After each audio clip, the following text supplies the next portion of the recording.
Quiet in the courtroom. Now, this is case number 386 on the calendar in the matter of White versus Hickey. Parties have been sworn in. You may be seated. Ladies, have a seat, please. Mr. White, your son is presently awaiting sentencing on a domestic violence case. Is that right? That is correct, Your Honor. And the defendant is the complainant in that case. Yes, that is also correct. The defendant and your son had lived together for how long? Almost 2 years. The sentencing is for a violation of a protective order. There had been a protective order in place, and he was found guilty of violating that protective order. Is that right? He pleaded no contest, yes. That's found guilty. Is he represented by an attorney? Yes, he is. Did the attorney give you any indication of how long he was going to be sentenced? I think it's going to be probation and anger management, alcohol counseling. How long has he been in jail? He was in jail for 4 days. Where is he now? He is out of jail and taking a welding class, living at my house. He has an alcohol problem? Yes. Are you angry with the defendant? Well, I'm not angry with the defendant, but I feel that there was some property that was at the residence when she got the protection order that belonged to me. According to you, you loaned them, a computer. She took it. Tell me about the loan of the computer, Mr. White. Well, I build computers for a living. I understand that. Okay, and my son and the other son that lives at home, from time to time I will put a better computer into their place and then take the other one and use it for parts. And the computer that he had was something that I had put a lot of time and money into. And there's pictures of my grandchildren on there and so forth. I want to know, Mr. White, what you said to your son when you built this computer in their home. Oh, I said this is a loaner that you can use as long as you need. And when I need it back, I'm going to take it back. Is that what you said to him? Yes. I don't believe you. It doesn't sound right to me, sir. When did you put this computer in their home? It was before they moved back here from up north. It would have been probably October or November of 2005. You get where I'm going, Mr. White. A loaner is something you say, listen, you need a computer, I'm going to loan you my computer, but I'll be back for it in a week. I'll be back for it in 2 weeks. But not I'll be back for it 2 years later, when I want it back because you have my pictures of my grandchildren on it. Do you understand what I'm saying? You get what I'm saying, sir. Now, you may be angry at her because she had your son arrested. I can understand that. Did you have him arrested because he assaulted you? Yes. You said that in a very tenuous way. Did he assault you? Yes, he did. How? He tossed me across the room. He grabbed my arm and tossed me across the room. Had he been drinking? Yes. Do you drink? No. Not, well, occasionally with friends. But you don't have an alcohol problem? No. How long have you known that his son had an alcohol problem? Well, he drinks on a daily basis. I guess from the beginning I knew it, but it was my own fault for knowing and not doing anything about it. Was he working at the time that you lived together? When we first started living together, yes, he was. And then? And then he got laid off and was on unemployment until it ran out. Were you working? Yes. Steadily? Yes. Same company? Well, when we lived in Petoskey together, I asked to be laid off because I wanted to move back to Bay City. I didn't know if we could find work right away. And when I got there, I had a really hard time finding work, but I did find a work at a daycare. And I worked there until I found a better job, which is where I'm at now. How long have you been working at this company? Since August. Sounds like a nice young lady, sir. You must have been thrilled that your son, who has an alcohol problem, hooked himself up with such a nice young lady. Should I respond to that, Your Honor? I'm waiting for an answer, sir. I was not happy that he was with her, and one thing I am grateful for about this whole mess is that he's not with her anymore. Is that right? Yes. I'd like to hear why. Because she has a history of being what my wife refers to as a gold digger, and she's taken people to the cleaners more than once, and it's documented, and she's doing it again this time. Documented where? You mean because she took your rebuilt computer? No, no, no. Because the first guy that she had a kid with that she wasn't married to, she got money out of him. And then the second guy that she had a kid with that she wasn't married to, she got thousands of dollars out of him. And what'd she get out of your son, who was unemployed most of the time? Well, they were co-signed on a house, and she owns all that, all the furniture that's in there, and he hasn't got one thing back out of that either. He wasn't working. Well, he has been working. In fact, he was working a very good job. He's got an alcohol problem. That's Mr. true. White. When you have an alcohol problem at 27, he's 27? He will be in a month. Well, 26. When you have an alcohol problem and you're 26 years old, the likelihood of you amassing a great deal of money is de minimis. What I'm telling you is I spoke to her for a relatively short period of time, and you may be angry at her because she had your son arrested, because he spent some time in jail, because he's awaiting sentencing, which is going to include an alcohol program, which it should. and probably a little anger management as well.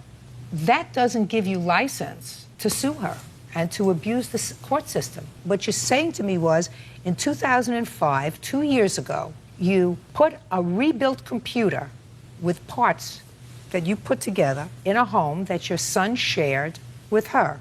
And you want me to believe that you said to your son at the time, I'm loaning you this computer until I want it back.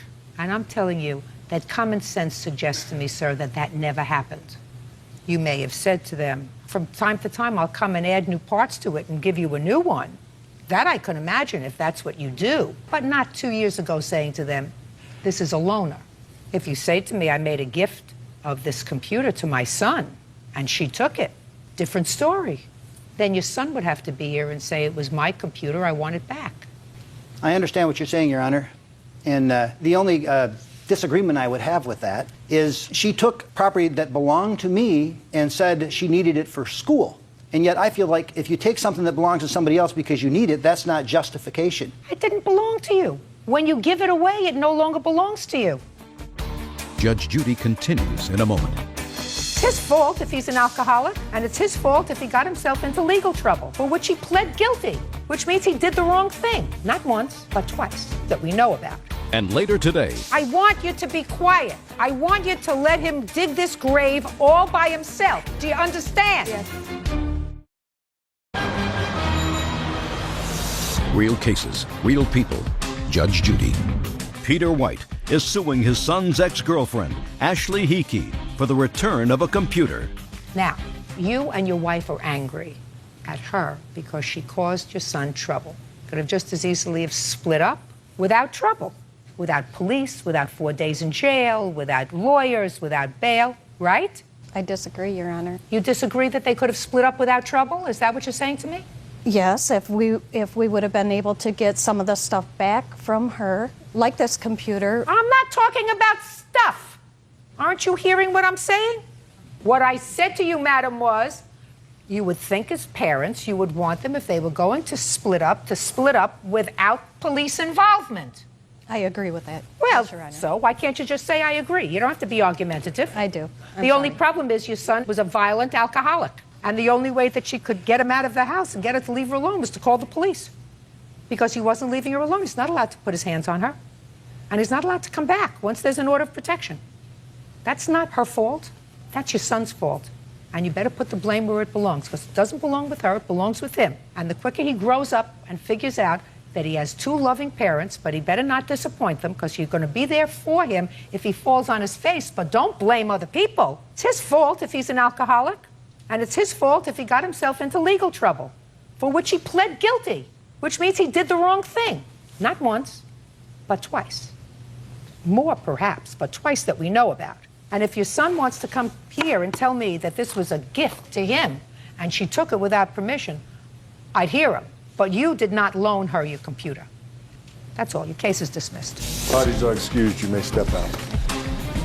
He's angry with me because his son is an alcoholic and he's violent, and he went to jail, and he's mad at me and thinks it's my fault. I think she would do anything she could to make my entire family miserable and is making a career out of it. My son was brought into this situation. It shouldn't have never been like that. You can't fault the judge's logic. She was very logical, but there was a few issues behind the scenes that didn't really come to the fore. I hope he does get help, and I hope he does become a better person. And now the next case.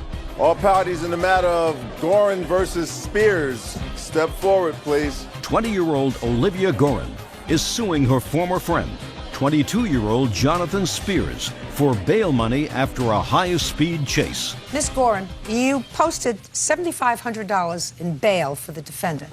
You posted it, according to you, initially at the request of a friend of his. Is that right? Yes.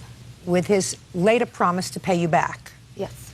He paid you back $2,500. Yes. He says he never really had an agreement with you to pay you the bail. It was his friend Daniel's fault that he got arrested in the first place. It was his friend Daniel who called you to post the bail. So go ask Daniel for your money. That's your defense. Yes, Your Honor. Okay, and you're sticking to it. Okay, yes, I am. Good. All right. When were you arrested, Mr. Spears? I was arrested, I think it was the 8th month. I'm not so sure. Mr. Spears, Yeah. How many times have you been arrested, sir? Once. I only been arrested Then once. if you were arrested only one time, Mr. Spears, that date would be burned in my memory forever. Well, no, what's burned in my memory is I got to go to jail in 2 weeks from now. That's what's burned in my memory, that I got to go. On this case? On this case, yes. Then I would remember the date that I got arrested. That's true, too. Yeah. On what date was he arrested? September 8th, 2005. I There it remember goes. because September 8th. I posted $5,000 on my credit card, and I've been paying it off ever since. Well, where's the $7,500 from? $2,500 I put from my savings account. $5,000 I took off on a credit card. What were you arrested for on September 8th, Mr. Spears? It was a high-speed chase. High-speed chase with whom? Police department. The police were drag racing with you? Something like that. No, Mr. Spears, I'm serious. A high-speed chase with police. Yes, it was. That. No. Sorry. Let's start from the beginning. Okay, we can start from the beginning. Okay. That night's Wednesday night. We was all riding That bikes. night was a Wednesday. On a Wednesday night. It's called bike night, where we all get together as a group and we ride down the freeway. So we was doing wheelies on the freeway at the time. You have to talk slowly because you understand, Mr. Spears, I'm old. Okay. We was doing... You were doing wheelies. Yes. Not willies. Wheelies? Yes. Wheelies. Okay. On the We freeway. were playing on the bike. On the freeway. On the freeway. On the way to bike night. Were you alone on the freeway with your friends? Yes, we was. So there weren't. Oh, no, any there was other cars and stuff. I want you to be quiet. I want you to let him dig this grave all by himself. Do you understand? Yes. So that night, Wednesday night. You're doing the wheelies on the freeway. No, it wasn't me. It was, the group that I was... The group are doing the wheelies Yeah, on they the was, we freeway. was, you know. I got it. Okay, so we was going, okay. All of a sudden, the police pulled behind the whole group, and then I take off. Yes. I jumped in front of my friend Daniel, because he didn't have a license or registration at the time, and I did. So the cop pulled me over about 6 or 7 miles after he turned his lights on. So I pull over, I get arrested. I Just call a second. Daniel. What were you arrested for? Evading a police officer. So, Shh. but... Shh. I have to write this down. I don't want to forget anything that you're telling me, Mr. Spears. So, evading a police officer. Now, why do you think the police officer was behind you in the beginning? If you had to speculate, did you think the police officer thought you were endangering the public by doing wheelies on the freeway? I wasn't doing it, really. You told me everybody was doing the wheelies. They was doing the on wheelies. I was freeway. just behind them. They was doing the wheelies. I was just behind them. And I pulled in front just of a Daniel. second. Well, I but did not. pulled in- Shh. But you... Shh. But I pulled in front of Daniel. Shh. I misunderstood you, sir. Perhaps you misspoke. You said we were doing wheelies on our way to bike Okay, night. my friends were I doing wheelies. assumed I that was when you thinking- said no. we were doing the wheelies, you were all doing the wheelies. No, not all of But us. you weren't doing the wheelies. I wasn't doing the wheelies. You're not a wheelie doer. No, I'm not a wheelie doer. I don't do wheelies. At least on September 8th, you weren't doing wheelies. On that day, I wasn't doing... Okay. So, But we were- now I can't let's believe I shut. Listen, this is my playpen, Mr. Spears. What do you do for a living, sir? I do plumbing. When you're in the bathroom, that's your playpen. The courtroom is my playpen. So we're going to do this my way. Okay, can I finish No, we do this my way. So let me understand this. You and your friends, including your friend Daniel, are on your way to bike night on the freeway. The other members of your bike group are doing wheelies. Yes. You are sort of behind them, watching them doing wheelies, driving. On the side. I'm I was on the speaking behind them, because that's what you said. You said you were behind them. I was on the side of them. The freeway's big. I was on the side of No, them. you said you were behind them because you said you got up in front of your friend Daniel was in front of us. Yeah, right. Who's us? The group. So it was just Daniel who was doing the wheelies? No. The group was doing the wheelies, but Daniel was on the right-hand side. So all the group was doing wheelies except you? Yep. They must have thought you were a chicken guy. Not doing wheelies like But I told you. Look, so I we was told doing you, wheelies. I'm going to have this sport Okay, all by but myself. Do you understand? Yes. Okay. Now you got arrested because, according to you, I just pulled I'm in front of Daniel. speaking. You wanted to protect your friend Daniel, who had no license. Yes, no registration. So you got in front of him, and you distracted the police so that Daniel could get away. He exited the freeway at Laura Canyon. He exited the freeway. And you led the kept police going. on a high-speed chase so that Daniel could get away. It wasn't really like a high-speed chase. They just followed me for a little bit. Okay, so after it was following me, I had pulled over. And I got arrested. I called Daniel. Daniel said he's going to bail me out. Okay, fine. He said he's going to bail me out. Cool, all right. For what I did for him, I'm thinking it's a favor, you know? So, okay, cool. He bails me out. He didn't tell me who he got the money from, so I can't assume where he got the money from, so I'm not knowing. Okay, he bails me out. Got the money from the bail ferry. Hey, he got the money from the bail ferry. My dad put up the house, so now we're here. I have a feeling that this would have been a lot shorter if you'd have just let him tell this story, because this is what he was going to tell you no matter what. Yeah, but I managed to get him in front of 10 million people. Yeah. Okay, so Daniel calls you, you put up the money. Mr. Spears gets his get-out-of-jail card from you and ultimately gives you $2,500. Out of my kindness of my heart. Shh. Oh. I told you, the bathroom is your playpen. The courtroom is my playpen. Do you understand? Yes, Your Honor, I understand. Now, when did he give you the $2,500? 2 days after I posted bail, and he knew that I was Don't tell me what he knew. to post bail. Don't tell me what he knew. Where were you when he gave you the $2,500? I was at work. Tell me how that happened. He actually gave it to Daniel, who gave it to me. See, He never handed you the money. He didn't. When, for the first time after September 8th, 2005, did you see Mr. Spears? A couple weeks later, when I called him, Couple of weeks later. Right. So you'd already received $2,500 from Daniel. from me. Thank you.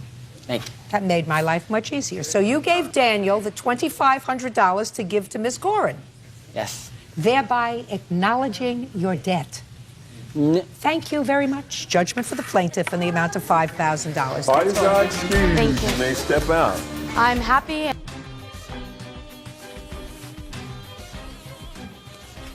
Yeah, this is case number 584 on the calendar in the matter of Tracy versus Daniels. Thank you. You're welcome, Judge. Parties have been sworn in. You may be seated. Ma'am, have a seat. Mrs. Tracy, the defendant was engaged to your daughter. I assume this is your daughter? It's my daughter. And shortly before the wedding, she had a change of heart. Yep. She decided to cancel the wedding. Prior to that, however, it is your claim that you loaned the defendant some money for his individual use. Mr. Daniels acknowledges that you gave him the money, but he said he would never accept a loan from you because of the kind of person that you are. It was only a gift, no strings, and he has no intention of paying you back. That's correct. So let's figure this out, sir. How old are you? 26. When did you become engaged to Miss Tracy's daughter? About 2.5 years ago. Did you buy her a ring? Yes, I did. Did you get it back? No. You didn't get your ring back? No. We both still have our rings. Really? Stand up next to your mother. Where is the engagement ring? I have it, and I paid for half of it. Oh, you allow her to pay for half her ring? Yes, I did. Why? She wanted a ring that was more than I wanted to pay for. Okay, good. Sit down. Okay, now, Mr. Daniels, you acknowledge that Miss Tracy gave you money. I do. When did she give you money? Probably about 3 months before the wedding was to take place. And when was the wedding to take place? August 20th. Where? Breckenridge, it's a vineyard in Oregon. Did the plaintiff have to make arrangements to secure that location? Yes, she did. She gave him a deposit? She did. And did you get flowers, musician, photographer, the usual things that one goes through, and you give them all deposits? Yes, I did. Now, when your daughter canceled this wedding, you lost those deposits? All of it. All of it. It was worth it? Yes. Now, Mr. Daniels, 3 months before August, you were in need of some money. You want to tell me why? What does Not this mean, particularly, sir? Not particularly. What? Not particularly. I'd rather Well, not. you're not particularly that you weren't in need of money, or not particularly that you want to tell me? That I want to tell you. But you're going to tell me because that's why you're here. Okay. I'll tell you. No. Listen. Shh, please. I'll get to you. It's Okay. a very pretty shade of pink. I'll get to you. I want you to tell me why you needed money, Mr. Daniels. I actually was gambling. You have a gambling problem, Yeah, I did. and you owed money to people. Correct. How many people did you owe money to? It's tough to say. Quite a few. In small amounts? Some. What was the total amount you owed? Somewhere around $4,000. Had you been encouraged to get the money? Yes. Yes. Do you have family? I do. Did you ask your family for money? No. Why not? I didn't ask anybody for money, to be honest with you. So you would say that she was looking into a crystal ball if she gave you money, if nobody told her that you needed money. I'm just saying that I didn't ask to borrow money from I anybody. didn't ask whether you asked to borrow money. You had to have told somebody that the guys were after you for their money. Who did you tell? Jennifer. That would be the ex-fiancé. That would. Did he tell you that he was having trouble with gambling debt? Yeah, and our wedding was set for the 13th. Listen, just answer my question. Yeah, sorry. He tells you he's in difficulty because he owes money. His family, too. He did borrow money from his family. How much did he borrow from his family, Jennifer? He owed his cousin, like, I don't know, 400, and his other cousin, like 100 or something. And what about his his sister? parents? His parents don't have any money. So he told you that he needed this money, and then what? And the only person I could go to was my mom. So did you? Yeah. What did you say to her? I told her that Tyler has a gambling problem again because I had helped him out before. You did? Mm-hmm. How much did you give him Many before? times. Shh, shh, shh, shh, shh. Go ahead. You told him that he was in trouble again. Yeah, and that we needed help. Like, he had back debts that were on my credit. I had co-signed for a car for him, and he was 2 months behind on that. And my ring payment, I had the good credit. That's why I ended up paying for half of my Could ring. we please get to the $3,700? That was car payments, the ring payments, his Men's Warehouse account that was in my name, and That a we few got of the his other tuxedo bills. for the wedding on. I'm not talking about that. I'm talking about you say that you loaned him $3,700. Yeah, that was a combination of his debts that helped. No. It was my understanding from reading your complaint that the $3,700 was for this gambling problem he had. It was, but he had put it on credit cards, so he had to pay the credit cards. He had put what on credit cards? She had put it on her credit cards. Yeah, they were my credit cards. They were on her credit cards. Oh, that's the previous loan. I'm talking about this $3,700 that was approximately May 20th. Do you know what you're suing him for? Yes, I do. I know exactly what I'm suing from. The problem is he owes her money. I'm not interested in what he owes Well, to her. I think she got a little... No. Listen to me. He told her that he was in trouble with the guys that he owed money to. She came to you and said to you, Mom, he's in trouble again with gambling. That's what she tells me. Is that right, Jennifer? That's right. And then what did your mother say to you? Don't speak. That What- she would be willing to loan him the money. She said that to you? And on a payment plan. Just a second. She said that to you? She said that to both of us. We both went over and met with her and talked to her. Where were you when you both went over there and met with her? At her house. Do you remember on what day you both went over there and met with her? I don't. She does. June 2nd. Now, does that refresh your recollection, sir? Somewhat. Well, let's get to the somewhat. Now that your recollection is refreshed. You know you borrowed the money. Hey, Miss Tracy, speak again. You're gone. It was my understanding that it was a gift. I don't care what your understanding was. I asked you if you had the discussion. Now your recollection is refreshed somewhat. So let's get to June 2nd when you and the lovely Jennifer went to speak to her mother. Let's have it. We went over there and spoke to her. She said she would loan me the money. Perfect. Loan. Isn't that... You want to leave? No, Your Honor.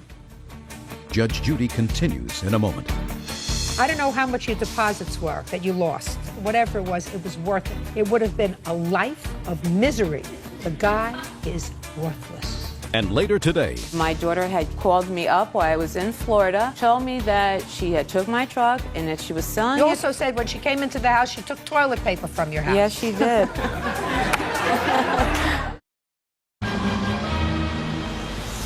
real cases, real people. Judge Judy. Deborah Tracy says her daughter's ex-fiancé, Tyler Daniels, owes for a loan to pay off his gambling debts. Yes. So I think initially it started off to be a loan, but, you know, But I know what. well, I mean, we were getting married. So what? I think somewhere along the line it became more of a gift. At what point down the line? On Broadway? Nassau Street? Where? Where did it become from a loan to a gift? It was just things that were said. It Well, was my give understanding. me a for instance. Bert is dying to know a for instance when $3,700 became a loan and it became a gift. I don't remember any specific good. instances. Listen, I don't know how much your deposits were that you lost at the vineyard, for the photographer, for the champagne toast, what, for her dress, for your dress, whatever it was worth it. It would have been a life of misery. The guy is worthless. He's got a gambling problem, and he'll never get over it. I don't know what other problems he's got, but do me a favor. Next time you pick him, bring him home to your mother to let her get your mother looks like she's pretty savvy. Let her give him a going over, all right?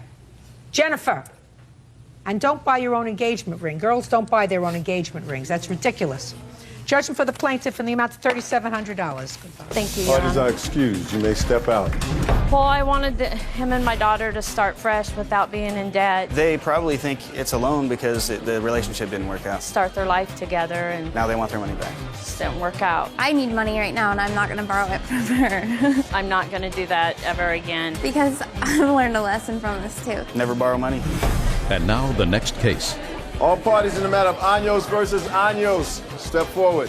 Jacqueline Años is suing her daughter, 25-year-old Crystal Años, for selling her Chevy Silverado without her permission. Crystal says she didn't need permission. Miss Años, the defendant is your daughter, and it is your claim that she stole a truck that belonged to you while you were on vacation and sold it. Your daughter says that it was her truck because she had sold it to you. You never finished paying for it, so she sold it. Right? Correct. Where did this truck initially come from? My boyfriend, Frank Merrill. Is that right? Yes, ma'am. Frank, what's your last name? Merrill. Miss Años says that the truck originally came from you. Explain that to me, please. I had bought it for work, and wasn't quite big enough for me, so I decided to buy a van. When was that? It was about a month after I purchased it, which I believe was in April. How much did you pay for it? I paid $700 for the vehicle. And who did you buy it from? I saw it on the side of the road, actually, so I didn't know the gentleman that I bought it from. What year truck was it? 1990 Chevy pickup truck. Was it running? Yes, ma'am. Okay, so shortly after you bought it, you found that you needed a larger one. You bought a van, and what did you do with this 1990 Chevy? At the time, Jackie didn't have a vehicle. That would be you. Yes, ma'am. Go ahead. And she didn't have a vehicle at the time, and she was interested in purchasing it off of us. So I talked to her daughter about it, and we decided it wouldn't be no harm to sell it to her. Great. And you purchased it. Yes, ma'am. For how much? The original price he asked me for was $500. I gave him $400 that day. Just a second. He asked you for $500. Yes. That's not true, Your Honor. Just a second. And you gave him $400. Yes. Okay. And then you took possession of the Vehicle, truck? yes, I did. And did it remain in your possession? Yes, it did. Until when? January of 2007. And what happened in January of 2007? I was in vacation on Florida. And my daughter had came into my home to get an extra set of keys to park the truck in a friend's driveway because she was taking her plates back, but it never made it to my... Taking her plates back on what? On the truck. My truck was insured in my daughter's name. It was insured in her name, so it must have been titled in her name. Correct. Had to be titled, because if it's not titled in her name, then she has no what we call insurable interest. They would not allow her to insure it unless it was titled in her name. Now, if you purchased the truck in 2005, why was the truck still in her name? Why was the truck still in her name? That was because my the question. insurance was still in her name. Why? Why? Because through the course of years when my children were younger, my daughter got speeding tickets with my insurance. That's false. And I had a few fender benders. And my insurance at that time was for $435 a month. I had insured her prior with my insurance, and when my insurance was up... I don't... Listen to me. Do you understand this is not a tea party? When I look at you and ask you a question, you'll answer me. Other than that, don't shout out here. I don't permit that. Okay. Now we understand that. I've explained it to you. Yes. Don't do it again. Go ahead. And then I asked my daughter to do the same thing for me, which she insured the vehicle for me. That's fraud, you know. That's fraud. It's your truck. You say you paid for it. You have somebody else put it in their name so that you can get the benefit of lower insurance, even though you're going to be the only driver. You can't do that. So now you've had this truck for 2 years. She came into your house to get an extra set of keys because she had to take the plates off. Now, why was she taking the plates off the truck? She no longer wanted to insure me. Okay. Is there any reason for that? I had backed up into somebody's car, and her insurance went up $20 extra a month, so she wanted her plates back. Sounds right to me. She no longer wanted to be responsible. So? So? Go ahead. Let me hear what happened. So? I never got the truck back. She just kept it in her possession, called me up while I was in Florida, told me that she had took my truck and that she was selling it for the money that I owed her. which I have no idea what money I owe her. Well, so far, according to you, you owe her $100 for the truck. No, I paid Frank that $100. Well, so you didn't tell me that. Yes, I did. I paid Frank. No, later. you didn't. What I'm No, saying so- is you didn't tell me that. Okay. You told me. But I did pay Frank the other $100. When? Summertime 2006. A year later? Yep. She pay you another $100? No, Your Honor. How much did you sell her the truck for? $700. What you paid for it? Correct. And she gave you how much? $500. Did you ever ask her for the other two? No, I didn't, to be quite honest with you. So now you're going to tell me why you took the truck. Okay. Is not an answer. I took the truck because she did get into an accident. My insurance did go up. And she also got a whole bunch of parking tickets in my name as well. Really? Yes, on top of the accident that she had gotten into. How many parking tickets did she get? There was 4. I paid off 2. I still have a copy of the other 2. I'd like to see them, please.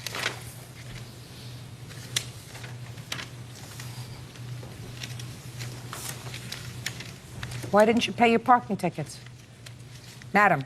Yes. Why didn't you pay your parking tickets? The parking ticket that she is claiming for... No, there were 4. There's only 2, and here's a recent printout of that. She said she paid 2. 2 were outstanding. They weren't from me. They were on a car that was in your possession. Oh. These are from 2006. The car was in your possession. I did not have 4 tickets, Your Honor. I have 2 here. She said she paid for 2. Let's talk about 2 from 2006. You have proof that you paid them? No. I can understand why she took back the truck.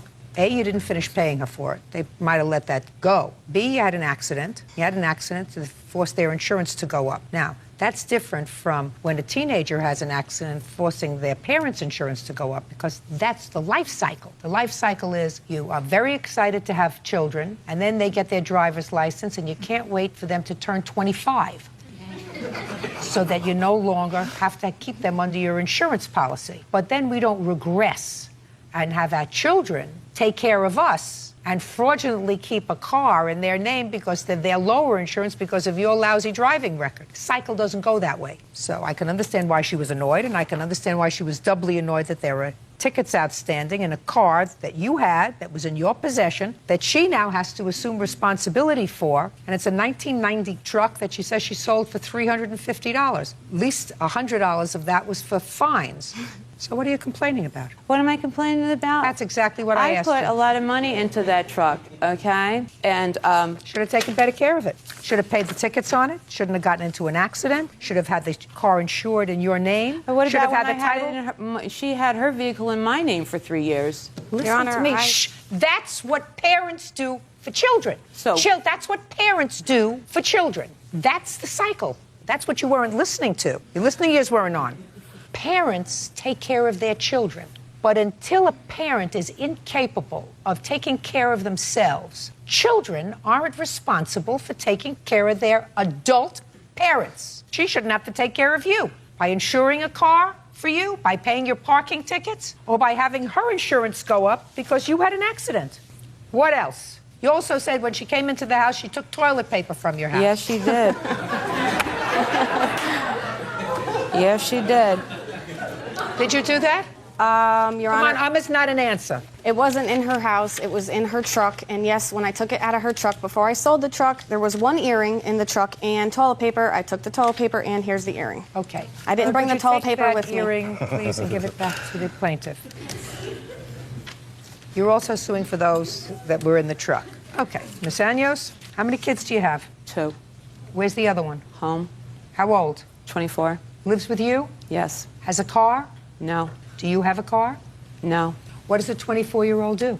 He's working with a friend redoing houses. Who drives him to and from work? His friend. And what do you do for a living? I'm disabled. You get disability? Yes. What's the nature of your disability? I have chronic degenerate bone disease. So you don't have to get around much? Yes, I do have to get around much. And with this degenerative bone disease, you were able to drive around for 2 years in a Chevy pickup truck? Yeah, I can drive. Right, a Chevy pickup truck, that's kind of hard. No, it's not. To drive it. Yeah, I can hardly get in and out of my car sometimes with my miserable back, and I'm not on disability. The case is dismissed, that's all. Parties are excused. You may step out. All rise. This is case number 556 on the calendar in the matter of Pickering versus Brown.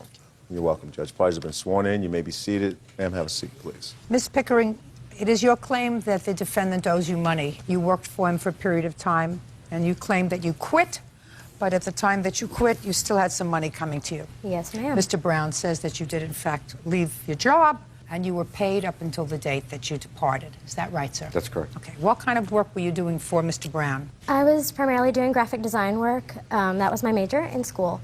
And when did you start working for him? The end of November 2006. Give me the date. I'm not 100% sure. I was after Thanksgiving, so I'd say probably the 28th or so. Do you know when she started to work for you?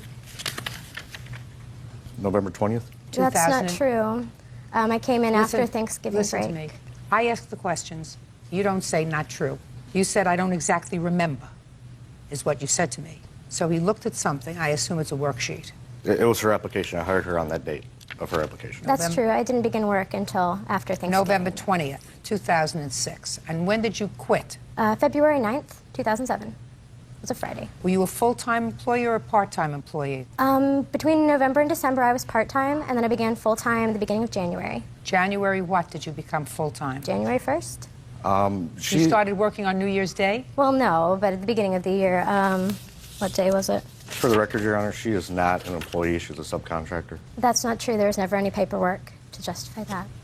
I began on January 3rd, full-time. And what was your salary? It was $6 an hour, but I was promised a raise on multiple occasions. Her salary was $6.15 an hour, Your Honor. When do you claim that he owes you money? From the period that you were a part-time employee or a full-time employee? No, he's paid all but $9.30 from when I was part-time, but from the 15th of January until the 9th of February, all of that is still owed. So you didn't receive any money for work from January 15th to January 29th? I received a check to cover the work that I had done the end of December and the beginning of January. I received the check on February 6th, but it didn't cover that work period. It covered prior to that. Was she paid weekly? That varied. That varied on the job she did because she was a subcontractor, and if she completed those jobs, then she got paid for them. Well, when you say she was a subcontractor, sir, was she paid by the hour or by the job? Both. What does that mean? Explain that to She me. did some work at home as well that I paid her for, not hourly, but by the job. That's not true, Judge. Oh, so you didn't do any work at home? I did work at home, but I wasn't paid for that. I was paid only by the hour. And how many hours a day did you work? It varied. It was typically an 8 to 5 day, but there were Listen, times... Miss Pickering, it can't vary if you work full-time. If you're an independent contractor, it can vary. If you work for somebody for a salary, so much per week, then you work so many hours. You work 8 hours, 9 to 5, 10 to 6, 11 to 7. Yes, do you ma'am. understand? Yes, I do. Do you understand? How old are you? 21. All right, so pay careful attention.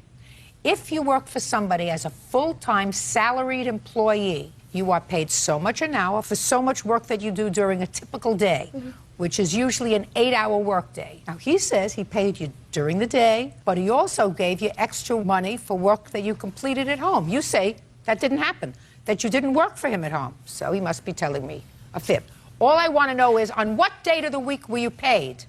I was usually paid on Fridays. Friday. To Sir, clarify... can you tell me... Quiet. Can you tell me, please, from January 3rd until February 9th, I would just like to see 4 paychecks, please. I don't have the actual paychecks, but I have the check numbers. Fine. Just give me the check numbers, sir, and what they were for. Just tell me. The check number 2502 for 350. 2502, Correct. which was what date? Which was paid on February 6th. February 6th. That's 2/6. We're going to work backwards? That was for January the 3rd through... That's not true. It was for the end I of don't want to December. hear you. I'm not speaking to you. For January the 13th. Why didn't you pay her, sir? Because she was paid at, like, every 2 weeks, so like I said, per job. No. No. That I don't buy, Mr. Brown. That I don't buy. I didn't pay her weekly. She was not paid weekly. I wasn't paid at all. I got checks here proving that I did pay. Well, then show me, sir. All I have is one check that you tell me you gave her for how much on February 6th? Well, since November, I got check No. number one. From January 3rd to February 6th, give me the number of the checks and the amount. You have one, One check 2502. from January 3rd to February 6th. She has one check. For how much? For $356.70. $356. Correct. I don't buy it, sir. I got the paperwork right here. I don't care what you have. I don't buy the fact that you paid somebody for a month's worth of work and the amount that you paid them was $356. But that's what the hours added up because she was calling off work all the time. That's not true. No. Don't buy it. You just told me, sir, that you worked during the day, and she also took work home at night that you paid her for, and you're telling me now that the most you paid her for that 5-week period was $356. Mr. Brown, I don't buy it. May I say something about this check in question, please? Not yet. I just need the dates of the checks, sir, and how much they were for.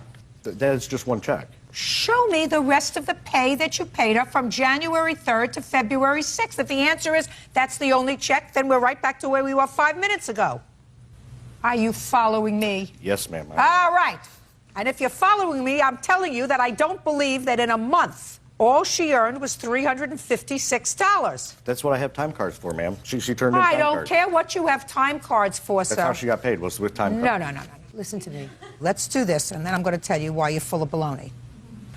356 divided by 5 equals $71.20 a week. And you work 5 days a week? I worked 6 days a week, Monday Divided? through Saturday. Shh.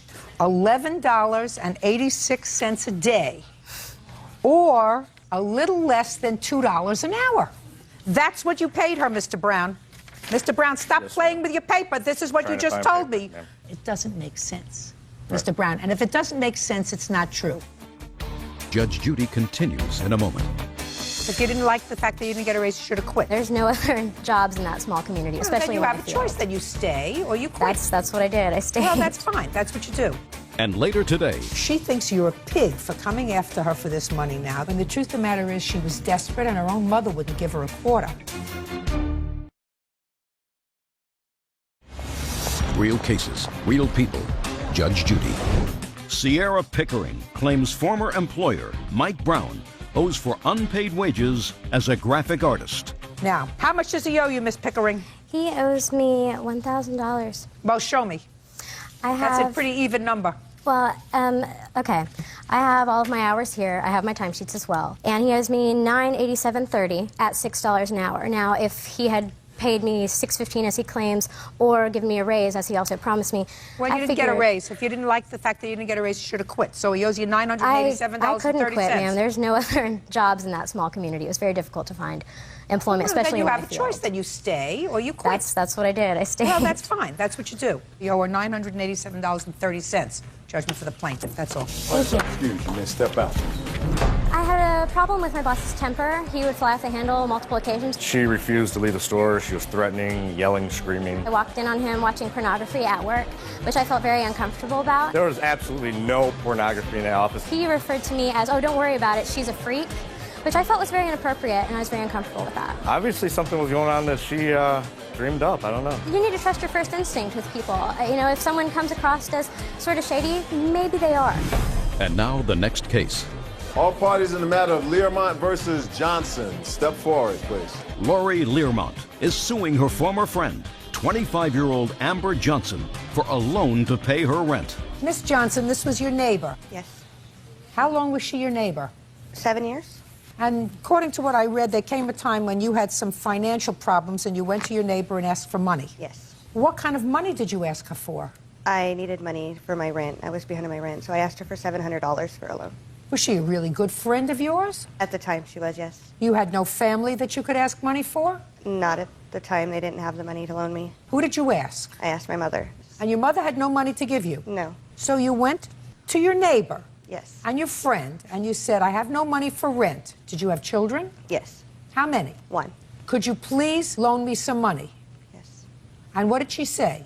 She said yes, she would loan me the money, and I would work off the money. Just a second. She said yes, she would loan you the money. Yes. And she gave you the money. Yes. And you paid your rent. Yes. And now she has to sue you for the money. I feel I worked. Just a second. Now she has to sue you for the money. It is your defense that you worked it off. Yes. Doing what? I did housework. I balanced her checkbooks. I did a lot of small jobs for her. Well, did you keep a record of how much work you did? No, I didn't. Did you have a discussion with her of how much you would be paid an hour? She said it would be $9 an hour. Is that right? It ended up that way, but I started off at 7. So how many hours did you work? Probably once a week, 8 hours a day. It depended on my work schedule because I was... Well, how am I supposed to figure that out unless you kept track? I didn't keep track. I don't know. Did you? Yes. How many hours did she work? It's hard to explain how many hours. I have it detailed on here Can I because see it, please? on there I had to give her $20 to get to my place because she had no money for gas, so that was kind of added in there. That never happened. It did. I live right around the corner. You didn't have any money Don't for speak gas. to each other. Now, where did you get this from, these hours that she worked? She wrote it down, or I wrote it down on a piece of paper, and then it was a real mess, so I detailed it. Do you have any of those papers that you wrote it down? I'm sorry, I do have it, but it's just not right beside me. I thought you'd like a nice, neat typed. Well, no, I Yeah. would have preferred to have I seen know, exactly what it was that was written I was down. thinking that while you said that. Okay. So since she kept no records, you did, gave her credit for $150. That means you still owed her $550. There was also a time that I went down to pick up her car from the shop. She had me go down and drive it back up the hill, and she said that she would take $50 off the bill for that. Just a minute. Yes, we have that here, November 22nd. Okay. It's right here. So you still owe her $550. I don't believe I do. I worked more hours than she said. All you had to do was keep track. I didn't think it would go this far. Well, it did go this far. I've often said, when you lend people money, friends, it's the quickest way to end a friendship. I know. If somebody comes to you and says, I need $700 to pay my rent, if you can afford to give them $700 to pay their rent and never expect to see it again, give them the money and then say to them, don't ever ask me for money again. I'm giving you this money. You don't have to pay me back. But do not ever ask me for money again. Is that fair? Because once you are a loaner of money, the friendship is over because she thinks you're a pig for coming after her for this money now that you probably really don't need desperately, you know, like she needed the money desperately when she came to you. And she said, why is she being so petty and coming after me for this money, right? Why is she being so petty?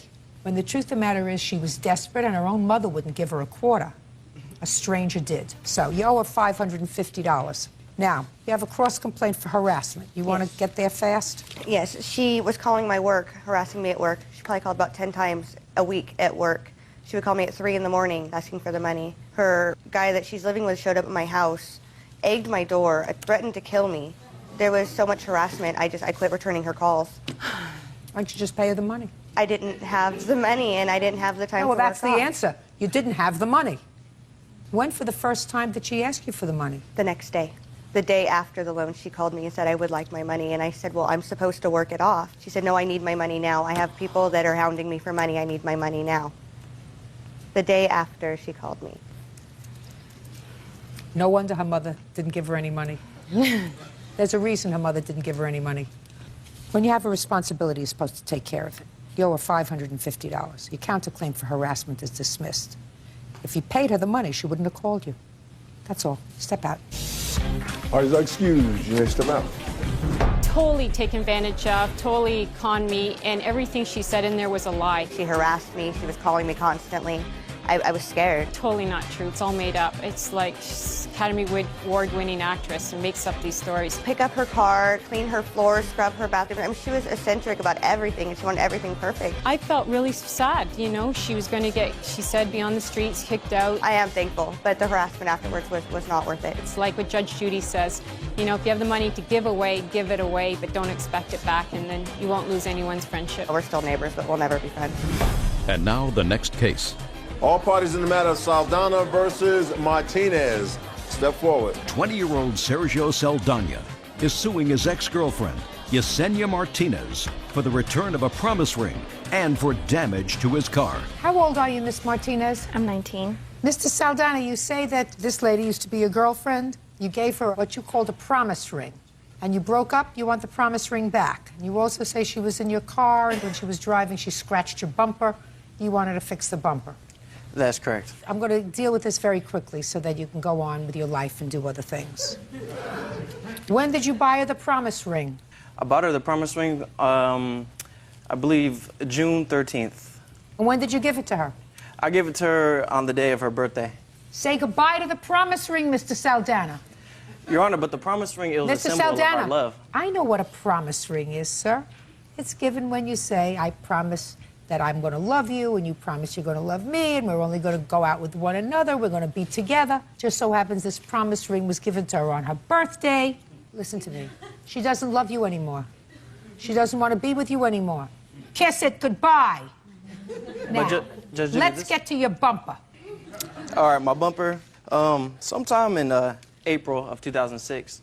Just a second. Was this April 2006 before you gave her the promise ring? Yes, that is correct. After she scratched your bumper, you gave her a promise ring that said what? Under the condition that she would pay it back. No. Pay me back for the damage. Listen the to damage. me. Mr. Saldana, listen to me very carefully, sir. The promise ring you were going to tell me a moment ago said what? It was a symbol of a relationship, and we're relatively young, and we planned a future together. And so we didn't want to be engaged for a period of 5 to 6 years or however long it would take. So the promise ring was a stepping stone in order to get to the engagement ring because we did see a future together. And you gave her that ring for her birthday 2 months after she scratched your bumper. And what did he say to you when you scratched his bumper? I said, I offered to pay. I said, yeah, Speak up. I can't hear you. And I don't want to strain. This is not my last case today. I offered to pay for the bumper, but he said, don't worry about it. We could probably buff this out. Your Honor, that's not true. I did not say that. What did you say, sir? No, look at me. I was in Fairfield at the time. We had lived in Sacramento together, and she had borrowed my car to go to work without me even knowing. And I guess, I don't know, women, they really don't know how to drive too well. She hit the wall of a parking garage, cracking the bumper. That's right. So she said to you, I'll pay you for the bumper, and you said to her, according to her, don't worry, we can probably have it buffed out. Now, you say that's not true. So you tell me what you said to her, Mr. Saldana. I said, you need to pay for the bumper. You took the car without even asking. And she said, all right, I'll pay for it. But that never happened. And after we broke up, I called her and asked her about it. And she said, well, we're no longer together, so I don't need to pay for that. Miss Martinez says you have to move on. I agree with her. Let me see the bumper damage that you claim she did, just for my own curiosity. I got an estimate, and it was I didn't ask you for an estimate. $2,000, Your Honor. I didn't ask you for an estimate. The car was in pristine condition, immaculate. So the Kelly Blue Book price was $11,000, and since the damage, it's gone down around $8,000. Good. Go buff it out. Case is dismissed. That's all. Parties are excused. You may step out. Yeah, it's case number 570 in the matter of Delay versus Peterson. Thank you. You're welcome, Judge. Parties have been sworn in. You may be seated. Ladies, have a seat, please. Ms. DeLay, you and the defendant were friends throughout high school, and no quicker way to destroy a friendship very often than to become roommates in college. The two of you decided to share an apartment together. You signed a lease to a 2-bedroom apartment. It didn't work out, and you both moved out. Correct. You paid the transfer fee, allowing each of you to move into a 1-bedroom apartment. You want Ms. Peterson to be responsible for half of that transfer fee, plus her part of the cable bill that you say was in your name. Yes. Ms. Peterson says that your behavior and things that went on in the apartment made it impossible to stay there. She says that you wanted to move out, so you pay the transfer fee. And as far as the cable is concerned, she says you put a password on there that precluded her from using the internet and cable. She has no intention of paying it. She's counterclaiming for some nonsense. She wants you to return all the rent she paid because she didn't have a good time. Well, that's about what it is. So that's ridiculous. But I'll let you explain it to me in a very short period of time. Okay. Okay. When did you move into the apartment? We signed the lease July 8th, and I moved in July 8th. And Ms. Peterson moved in 2 months later. Correct. Okay. When did you sign the transfer agreement? I don't have the exact date, but it was end of January. I moved into my new apartment, I believe, end of January, early February. All right. So that Ms. Peterson lived there September, October, November, December. And when did you move out? I moved out on the 16th of January. Now, you're going to explain to me, Ms. Peterson, why you are not responsible for 1/2 of the transfer fee that permitted the two of you to go your separate ways. You were both unhappy, correct? Yes. Both unhappy. You explain to me why you should not be responsible for half that transfer fee. Okay.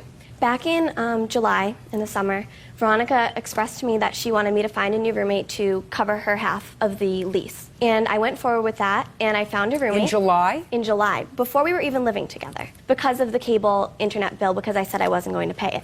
Because I didn't need it. I don't watch TV, and I had friends who were moving upstairs who said I could use their internet or I could go down to the common room where they offer it for free. So I found a roommate, And in the end of August, the first weekend before school, I spoke to Veronica and she said, oh, I'm not moving out anymore. So. And in September you stayed? I did, because I had Fine. no choice. Fine, you stayed. Right. But things were not good. No. In November, I moved most of my things upstairs to my friend's apartment, and I was hardly ever at the apartment. If I was, I locked myself in my room because I didn't feel comfortable with her and her boyfriend being there all the time. I was scared, and I felt harassed and threatened by her. Listen to me. Then you should be very happy that she said, let's sign off on this lease and it'll cost us each $600. Well, and then we're out of each other's hair. Well, at that point, I was so frustrated with everything I had been put through that. Get unfrustrated. Get unfrustrated and grow up. It wasn't good. It wasn't a good situation. Well, can I say something? Yeah, say whatever you want to say. My mom and my father and I all discussed commuting because we didn't want to give Veronica any more money. I had paid for her boyfriend to sleep over multiple times. I was never there. Listen to me. It was like having a third roommate, though. I don't care. Listen, your parents care if you're unhappy. Right. Your parents care. Courts don't care if you're unhappy. Mm-hmm. Courts don't care if you don't like her boyfriend sleeping over. They don't care. Well, there's a clause in the lease that says that no person can stay more than 14 nights, and I kept track on a calendar, and it exceeded the 14 nights, and we got a possible eviction notice from it. Yeah. Your Honor, Just a second. Okay. All of that suggests to me that you should be very happy to find a new place all by yourself. I wasn't even living there, though, at that point. That's your choice. Right. That's your choice. What do you want? I wanted to say something on Elizabeth's defense, Your Honor. That?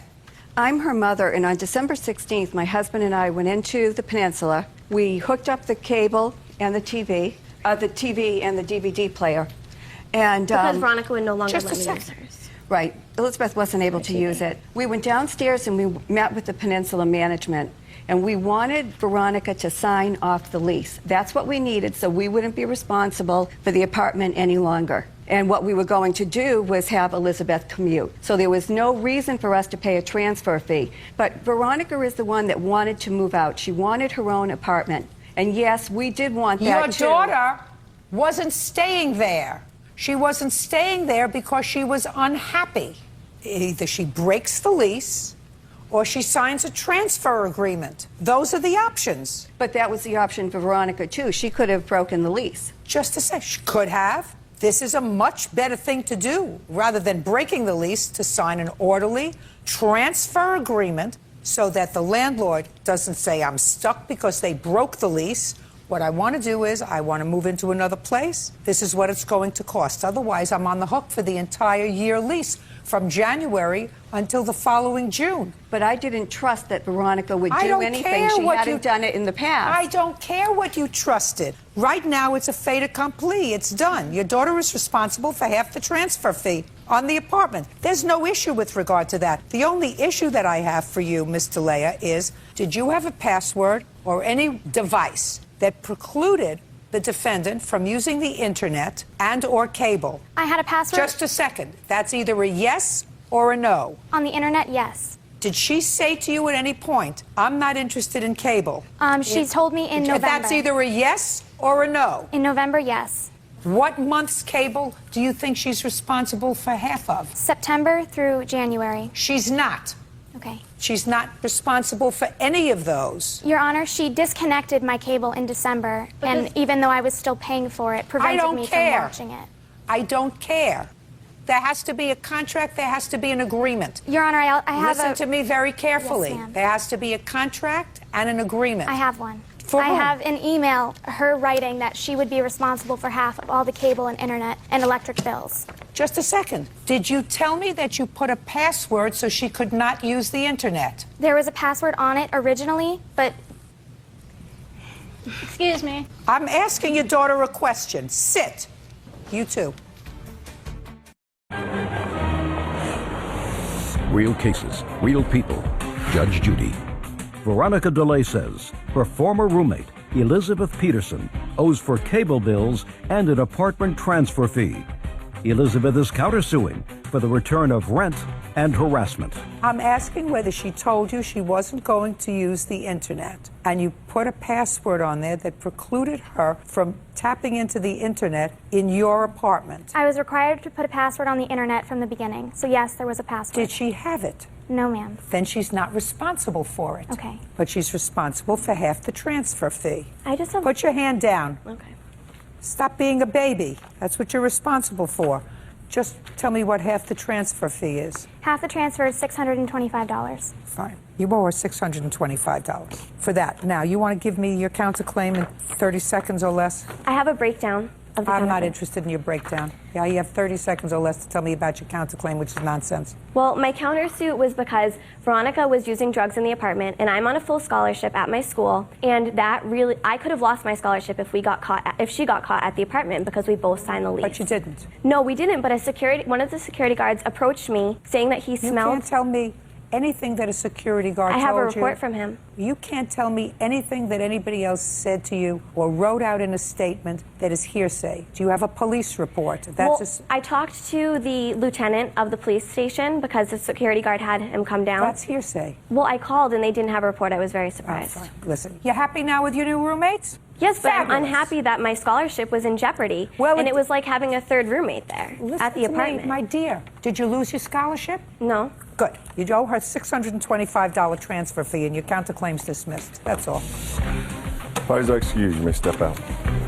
She demanded that I had to ask her permission for every visitor, but I asked just in case I had a test the next day because the walls are paper thin, you can hear everything through them. We had to divide the cabinets in the kitchen. I asked for one cabinet to put all my snacks in because I eat all organic. I don't know. She just went crazy, pretty much. She just doesn't care, so I'm going to live with people who aren't as selfish. And now the next case. All parties in the matter of Polk versus Eskine. Step forward, please. Victor Polk is suing the mother of his son's friend, Renata Eskine, for the cost to fix his car. Victor says Renata's son, 17-year-old Kerry Thomas, damaged the vehicle when he tried to jump over it. Who jumped over the car? Raise your hand. I did. Stand over there. Mr. Polk, it is your claim that the defendant damaged your car. Yes, ma'am. He was playing a game with your son. I assume your son is sitting over there? Yes, ma'am. That's Valentina. And the game was to jump over your car. Yeah. Mrs. Eskine's son jumped over your car, landed on your car, dented your car. You want him to pay for your car. Yes, ma'am.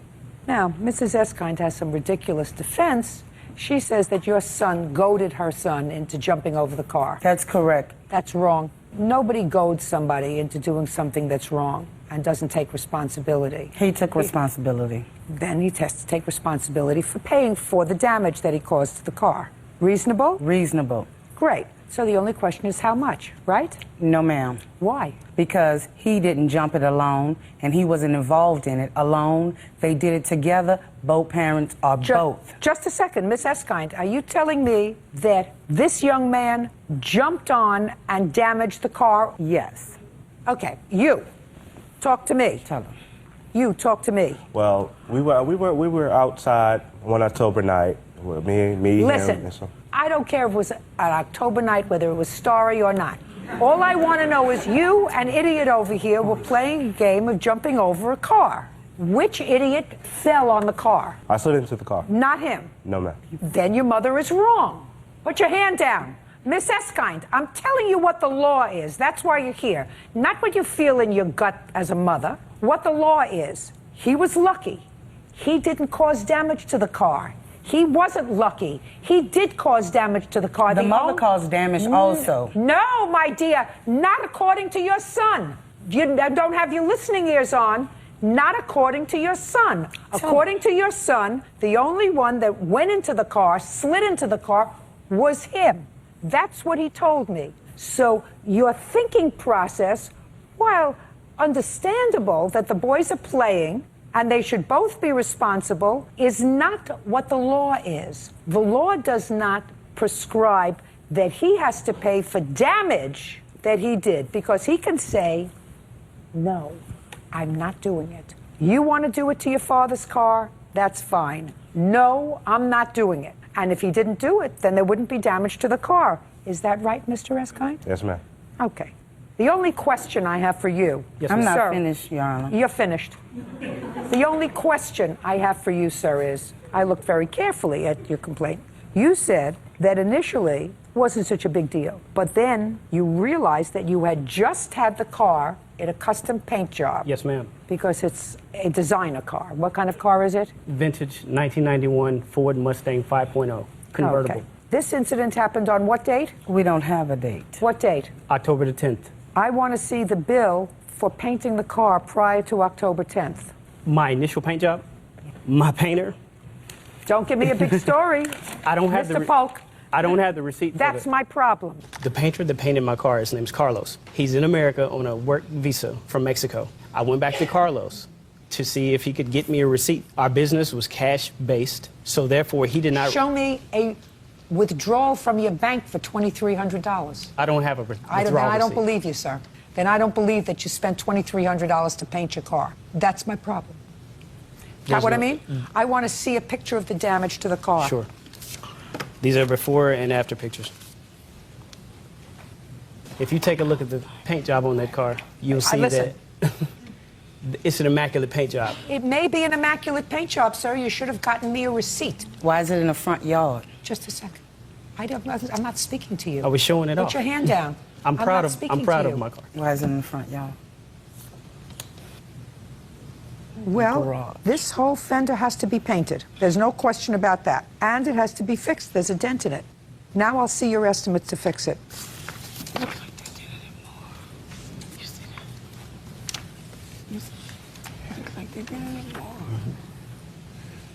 Oh, so this time you took it to a Chevrolet place? Yes. The first time you took it to an all-cash guy? Carlos is no longer in Nashville, in my hometown. Yeah, you're going to have to get it done for less. What do you want? Your Honor, he's been working on this car for 5 years. He redid the inside of it. I've got more than $10,000. Let me ask you this question, sir. Did you discuss with your child the game he was playing over your car? Oh, yes, I did. I want you to tell me about the discussion that you were having with the idiot about jumping over the car. I told him that it was a ridiculous thing to do. And what did he say to you? He said he wasn't thinking. And that's the only explanation. Would you like to get up and tell her? Yes, ma'am. Can I get up there and talk to you quick? Oh, be my pleasure. Well, first place, I didn't jump over the car at all. Like, I'm sorry. But the whole thing started, like, when we were playing basketball. If you say anything, a sentence with the word like in it, you can sit down. Okay. This is what happened. We started playing basketball, and I bet him. I was like, I bet you I can jump over my dad's car. Sit down. I don't want to hear anymore. You're an idiot. Man, can I finish real quick? Sit down. Just sit down. Mrs. Eskind has to pay for your car, sir, but she's not going to pay any more for the car than I think it's worth, because I don't think that you have to have the whole car repainted. You do not understand how much time and effort and money I've sunk into this car. Your son should have been more careful with it. I cannot. Listen to me. Your son should have been more careful with it. I understand that. Good. Shouldn't have been playing basketball around it. You think it would have gotten dented if a basketball hit it? That's why I don't let them play basketball near my car. It was right in the yard by the street. Did I ask you anything? You're responsible because he's responsible. He's bigger than you are. I never said I wasn't. Good. Okay, now what's the piece of paper you want to show me? This is the very first estimate he brought to me. That I'll see. On the night of the That I'll election, of the president election. I told him I did not mind working with him on half of those damages. So is what you're telling me that the first estimate is just Price's Collision Center was $614.42? Correct. This is what he gave you first? Yes. Can you explain the disparity to me, sir, between $614.42 and the $2,300 you want now? That is just for replacement of the fender. It is not for matching of the paint or anything like that. That's not true. It says she told me on our initial. That's not true. But that's not. Hey, that's not true. It says paint labor 3.4 hours at $38 an hour, $129. Body labor 3 hours, $114. Parts $219. It has everything here.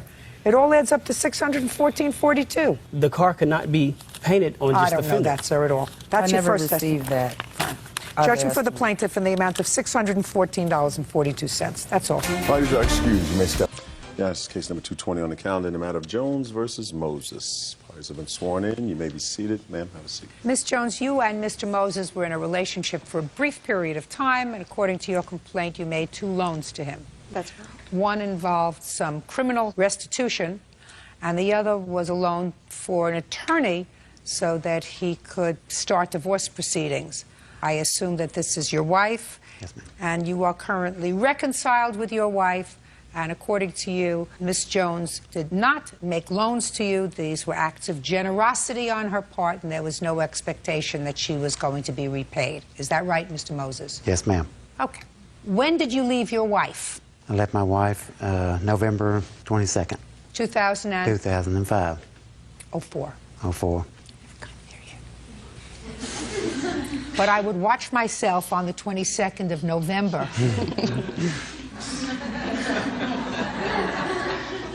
And when did you meet Miss Jones? Met Miss Jones January the 2nd. January the 3rd. Where? I actually met her off the chat line. So you started to communicate with each other on the internet? Yes, ma'am. That is not true. Where did you meet?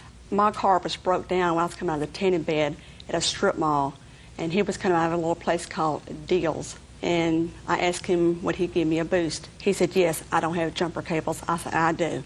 And he asked me, was I married? I said, no. Are you married? He said, no. And it kind of So took that's off. how you met? That's how we met. And then you started to communicate on the internet? No, we started communicating on the telephone. Is that right? Telephone come from the chat line, yes. And we actually met. That was our meeting place at Deal's parking lot. Did you first meet her at Deal's parking lot, Mr. Moses, when she asked you for a jumper? I met her there, but I've talked to her on the chat line. Before? Before. Really? Yes, ma'am. And when did you start speaking to her on the chat line? Probably December 30th. That is not true. So you're telling me 3 days later you met her at Deal's? That's when she wanted to meet. Right, it's interesting. Okay. Now, when was the first time, Miss Jones, you gave him money? It was February the 23rd. I got a phone call in the middle of the night from he and his daughter on a 2-way call stating he'd been arrested falsely for beating his wife up and wanted to know, could I come and bond him out? Now, you had been dating between the 3rd of January and February 23rd? Yes. How much did he need to bail him out? Initially, it was $10,000, so I needed $1,000. So I went to the bank and drew the money out. And when I got to the bondsman, they cut him some type of deal, and it was $837. Well, you have to tell me about the conversation that you had. What did he say to you, and what did you say to him? On that particular night at midnight, he asked if I indeed would come and bail him out. He would be able to pay me that Friday. I believe that was on a Sunday. And he makes pretty good money, and, you know, so I knew he could afford to give the whole $837 or a whole $1,000. I thought it was going to be $1,000 at that point. Did he say, I'll give you the money on Friday? Friday, yes. Did he give you the money on Friday? He said he was having some financial problems. He could give me half of it. He gave me $400. Did you give her $400, Mr. Moses? Yes, ma'am. What was the $400 for? It's for getting me out of jail. So you acknowledge that this was a loan? It wasn't a loan. I just told her I would give her $400 back. I mean, I appreciate it. It was my appreciation to her for getting me out. I mean, I just met her, you know, and it was nice of her to get me out of jail. Just a second. When did you give her the $400? That Friday, the following Friday. Just a second. So you called her from jail and you said, could you bond me out? You didn't say anything to her about giving you back money on Friday. No, ma'am. It just happens to be that on that Friday you gave her $400. Yeah, out of generosity, because she was generous enough to get me out of jail, so I told her I'd give her what I could Friday, and I could give her $400. Oh, now your story's changed, Mr. Moses. No. Now you said that you told her you'd give her what you could on Friday. Yeah. Well, that's different from not saying anything to saying, I told her I'd give her what I could. And what you could give her on Friday was $400. Is that what you're telling me? Yes, ma'am.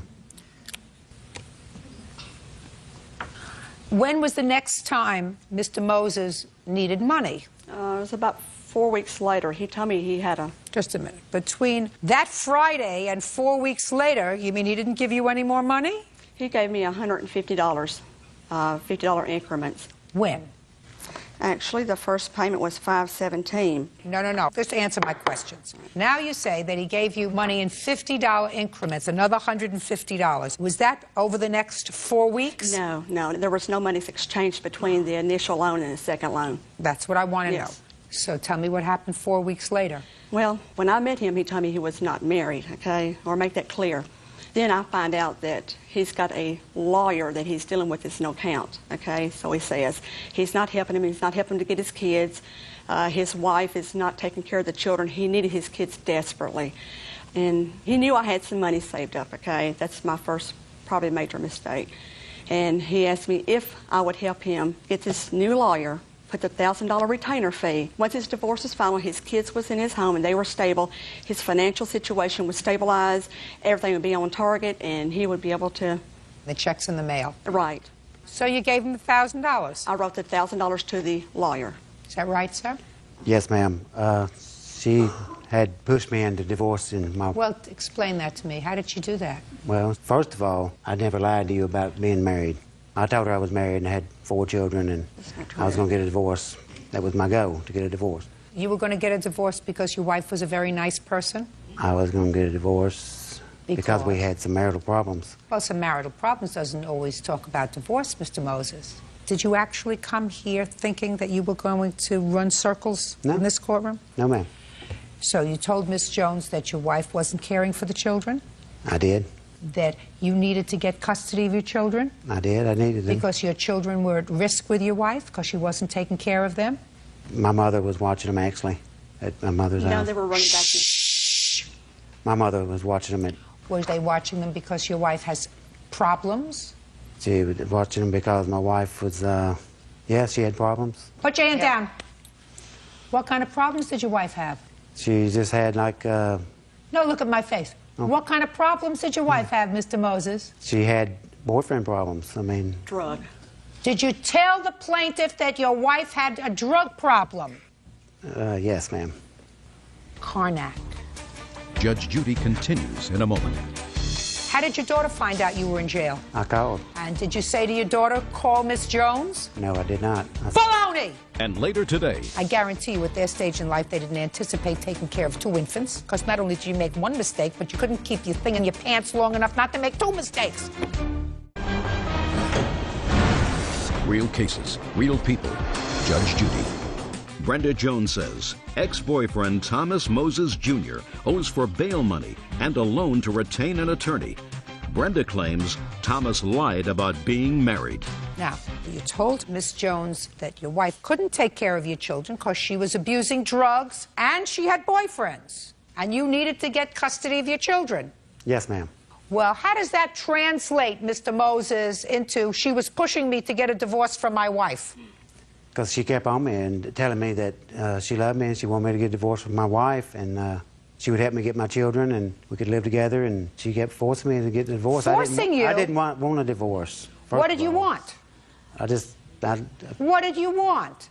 I wasn't clear about what I wanted at the time. I have a feeling, how old are you? I'm 44. That is persistent state of your mind. Absolutely. Unclear. Okay. Now, you went back to your wife when, sir? Went back to my wife on, I don't know. Give me a month. July the 22nd, just when I got a phone call from the wife. 7/22. Now, when you went back to your wife, sir, did your wife enter a drug rehabilitation program? No, ma'am. Then she's still using drugs.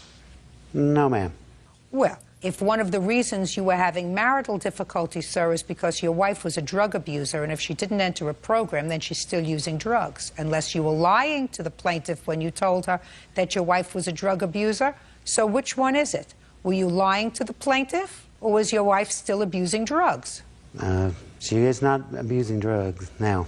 She's changed, or for whatever reason, I guess. Miraculously. What kind of drugs was she abusing, sir? Just marijuana and stuff. No, what kind of stuff? Marijuana and what kind of stuff? And, hydrocodone. And what? Hydrocodone. What is that? Lortabs. Lortab.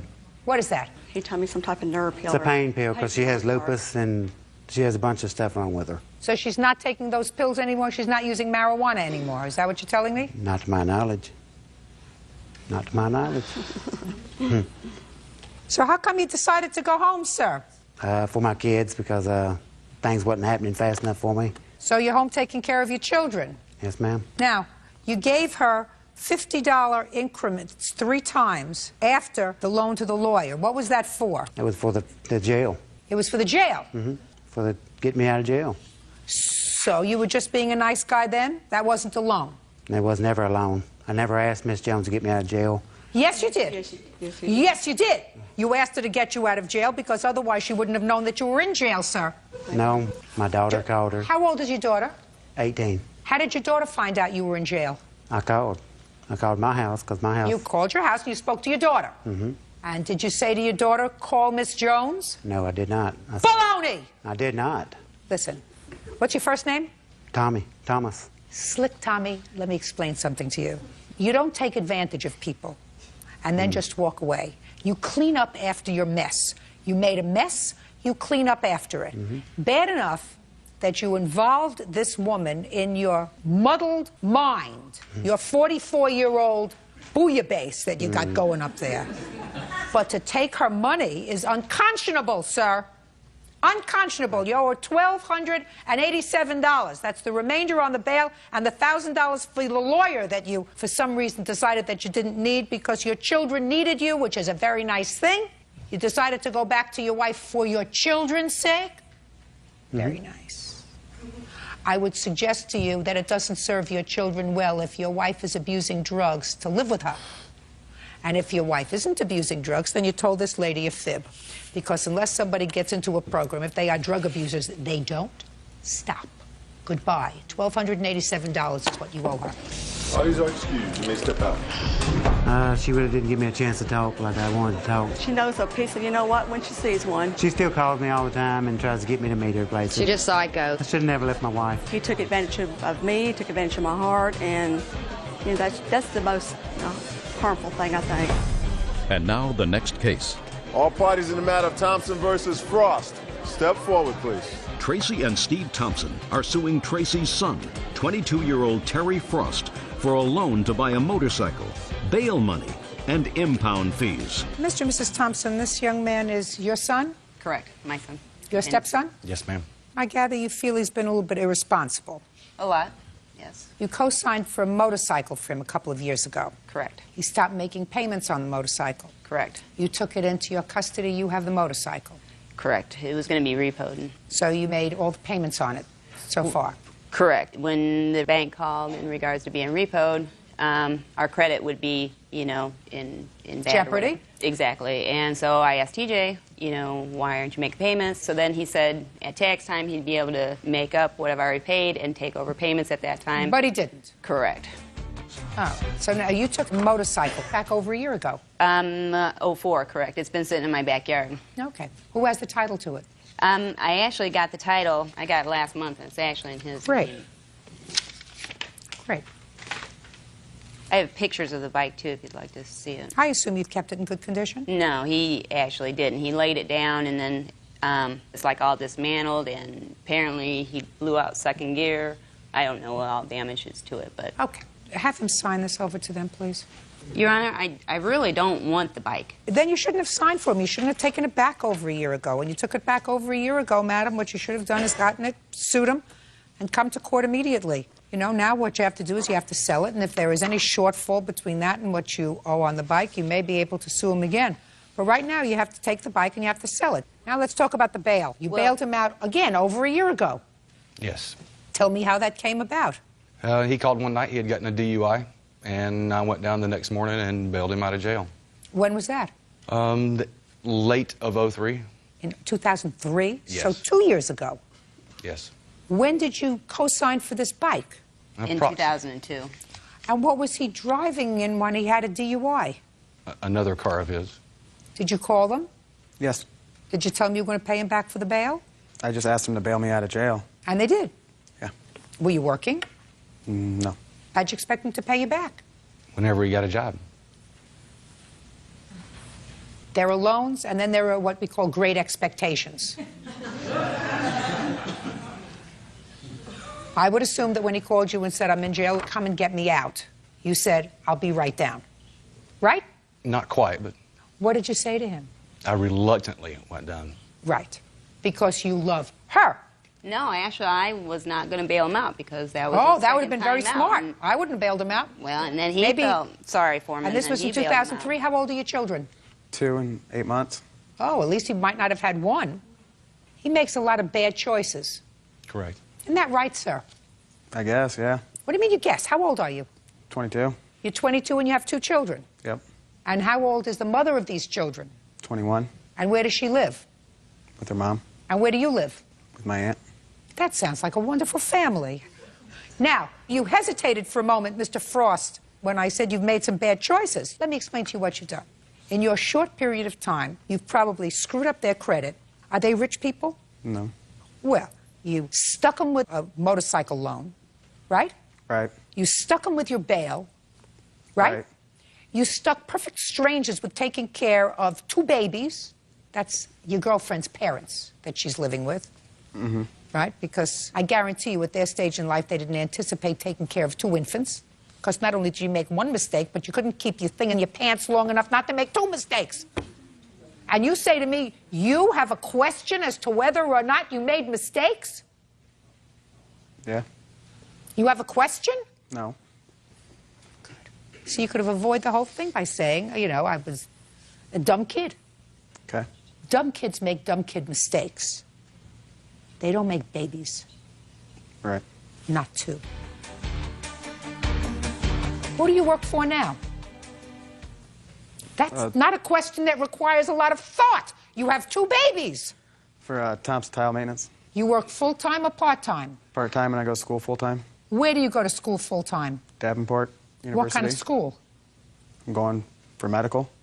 You want to be a doctor? Not a doctor. A nurse. Thank God. Do you see your grandchildren? I do now. There was a period that with this loan, I didn't see him for about 7 months or something like that. And then he had his second baby, and I ended up going to the hospital and seeing the baby. And, you know, he has since told me, you know, him and his fiance are paying off her parents some money.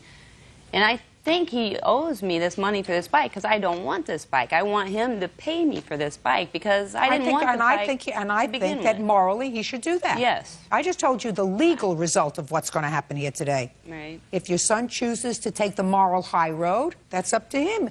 You paying the maternal grandparents of your children some money? I'm not. My fiance is. For what? I don't know, whatever they loaned her. What do you spend your money on? He Baby gives it to stuff. her.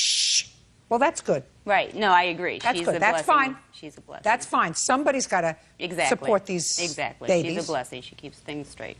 So you give her money? Yeah. How much? My whole check. And what do you give to your aunt? Nothing. Mr. and Mrs. Thompson, put a lock on your checkbook. Right. Yes, Done ma'am. did. Good. Goodbye. Parties are excused. You may step out. Parties have been sworn in, Judge. You may be seated. Ma'am, have a seat, please. Ms. Boone, you claim that Mr. Hibbert owes you for a series of loans that you made Yes. to him in order to help him relocate to another city. In addition, he stored his car or truck or SUV in your home, and you want him to pay storage fees for that. Okay.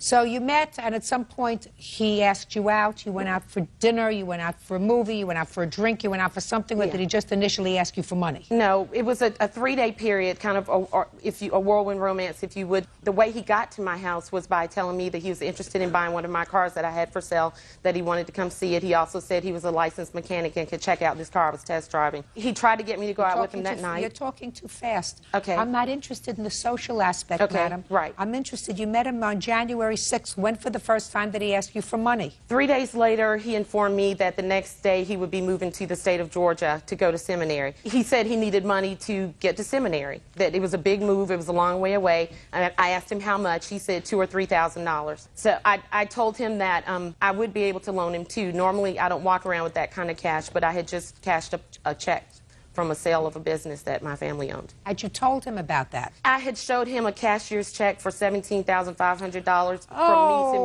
me. Miss Boone, I know. what a mistake. Yeah, I learned you don't do that.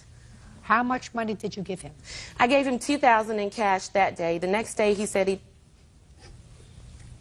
Your Honor, the fact of the matter is... Don't tell me what the fact, just tell me about the $2,000. Miss Boone wanted to get into a relationship with me from day one. Good. Let's start day one, January 9th.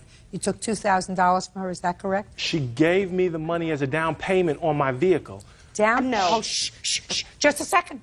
Just a second. Just a second. She gave you $2,000 as a down payment on the car. Yes, Your Honor. Don't say anything, Miss Boone. How much was the total price of the car? I told her that I was selling the car for $6,500. I'm going to ask you questions, so you're going to have to be really quick with your answers. No problem. Mr. Hibbert, No I want to tell you problem, something. You think you're smart? Between him and me, you're a kindergartner. I want you to trust me on that. And you don't want to appear foolish here, do you, Mr. Hibbert? No, Your Honor. Now, what kind of car was it that you were going to sell her for $6,500? A 1994 black BMW 325 IS, Your Honor. Salad free bill. Shh! But now, so she gave you $2,000 down payment. Yes, Your Honor. Did she ever purchase the car? No, ma'am. Okay. No, Your Honor. So you never gave her title to the car? I let her hold the title in good faith. I did not sign the back, Your Honor. Okay. Do you have the title back? She didn't want to give it to me back, Your Honor. Do you have the car? No, Your Honor. Where's the car? I sold it, Your Honor. How much did you sell the car for and to whom? $5,000, Your Honor. To whom? To, You're making it up as you're going along, Mr. Hibbert. No, Your Honor, I'm not. Yeah. It's to an individual in Atlanta, Georgia that I sold the vehicle to. Name? Her name is, Yeah. I mean, I didn't know He it. doesn't get it. I Right? don't know I it. heard. You told him. Right, I told him. You told him. I told him. Who are you ministering to, Mr. Hibbert? I want to know who you're ministering to, sir. Who am I ministering to? Yes, you're a minister, aren't you? Yes, Your Honor. I want to know who you're ministering to. Currently, no one, Your Honor. That's a very good thing, Mr. Hibbert. That's very, very good.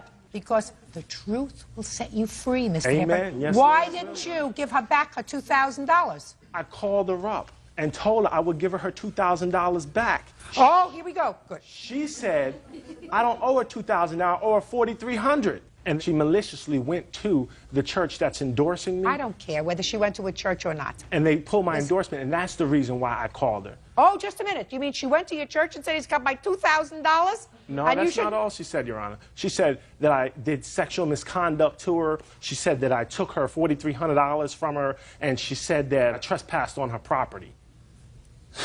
You're not supposed to take advantage of people, Mr. Hibbert, if you want to be a minister. I'm not taking advantage of anyone. Because in January, you should have sent her back her $2,000. In February, you should have sent her back her $2,000.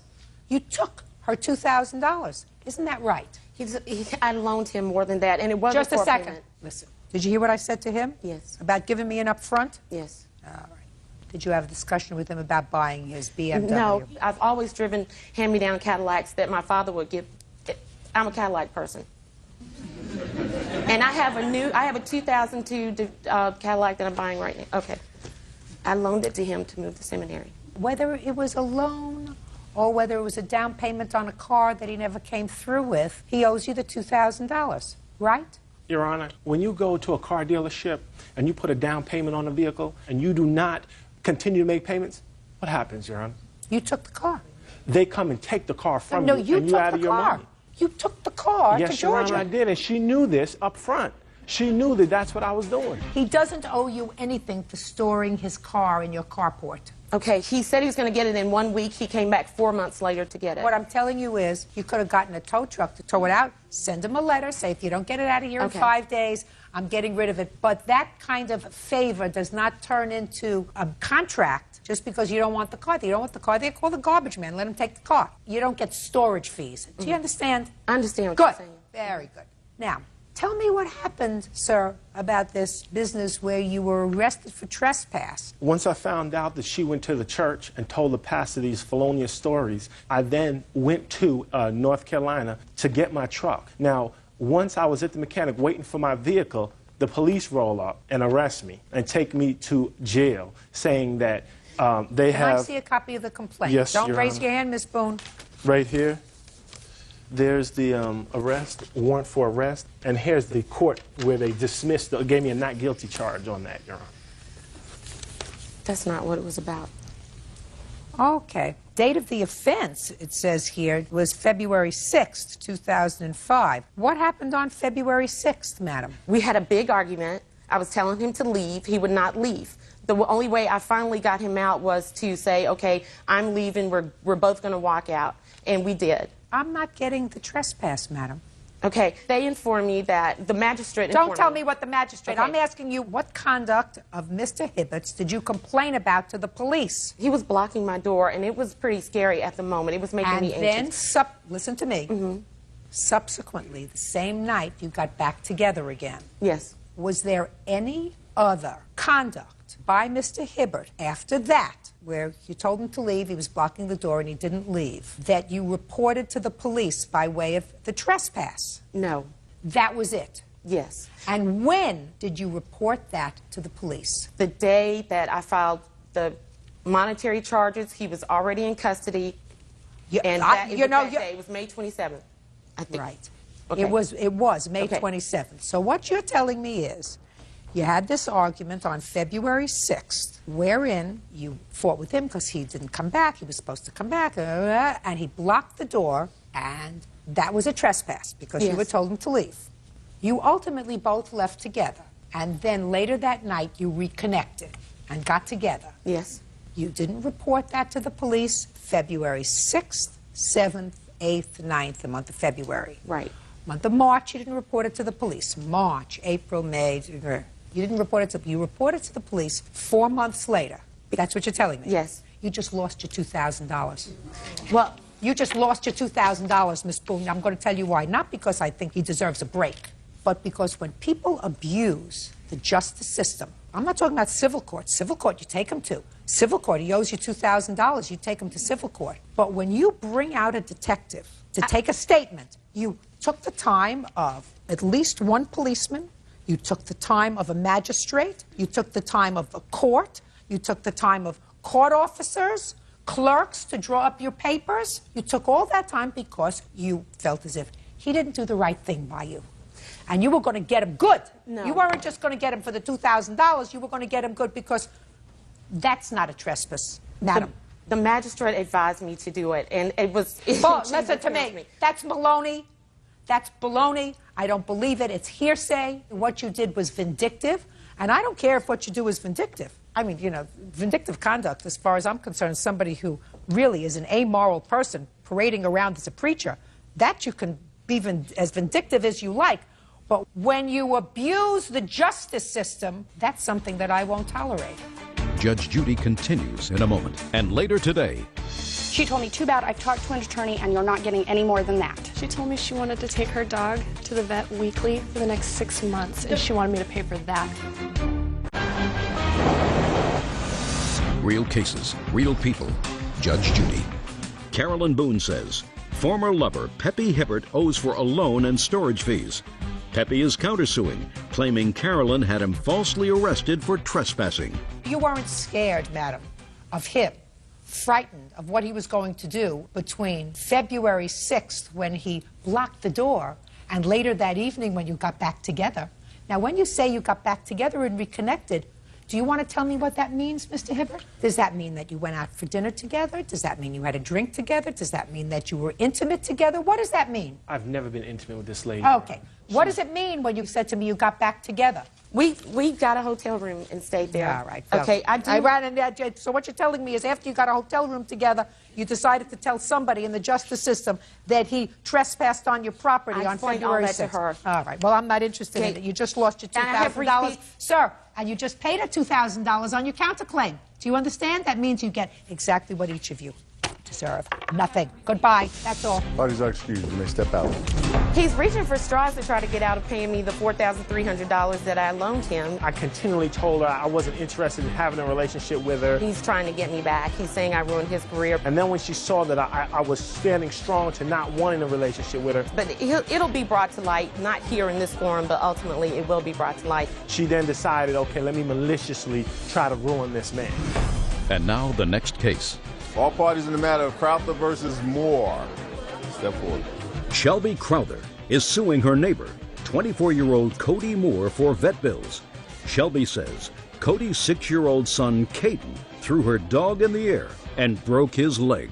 According to your complaint, Miss Moore's little boy, this 6-year-old, was in your backyard where your dog was playing. He was invited over by your son, who is a couple of years older. How old are you? 8. Stand up next to your mother. I have a few questions for you. Tell me your name. My name's Cody. Cody, do you know this little boy's name? No. What's your name? Caden Moore. He does know my name. Caden Moore. Yeah, when we were at daycare. Caden. Okay. Is he your neighbor? Yes. Remember that day when your dog got injured? Yes. You remember? Yes. You have to answer my questions. Were you playing in the backyard? Yes. Did you invite him to come over in your backyard? Did you offer him a lollipop? Yes, but I put it through the fence. Did you offer him a lollipop? Yes. And did he take the lollipop? Yes. Did he come around in your backyard? No. He was never in your backyard? Yes, but How did he get there? climbed the fence. And what happened when he got there? We started playing for a little, then he picked him up and threw him up in the air and broke his leg. What did you say to him when he did that? Nothing. What did you do? I picked up Gizmo. And where did he go? My mom told him to go back home. And he did. And you took your dog Gizmo to the doctor? Correct. And he had a broken leg? Right. And you want Miss Moore to pay for the vet bills? Correct. I'm listening. I did not become aware of the situation until she had come over to my house to let me know what was going on. I talked to my son, and he said that her son told him that if he'd climb the fence, that he would give him a sucker and they could play. So he's over in the backyard? Mm-hmm. Go And ahead. my son did say that he picked up the dog, that her son asked him to put the dog down, and my son did that. However, he did not throw her dog at Well, how do you all. think the leg got broken? I believe that he did drop her dog. A dog that weighs 4 pounds has a leg like a toothpick, so I'm sure it did break. That's, I believe that. So either way, whether he dropped him or threw him. I offered to pay the bills. I gave her my cell phone number. I asked her to please call me when the dog was done so that I knew what was going on. She's my new neighbor. I just moved in. So what was the problem? The problem started when she tried to press criminal charges on my child. No, And what that's actually happened- in the police report that I have with me.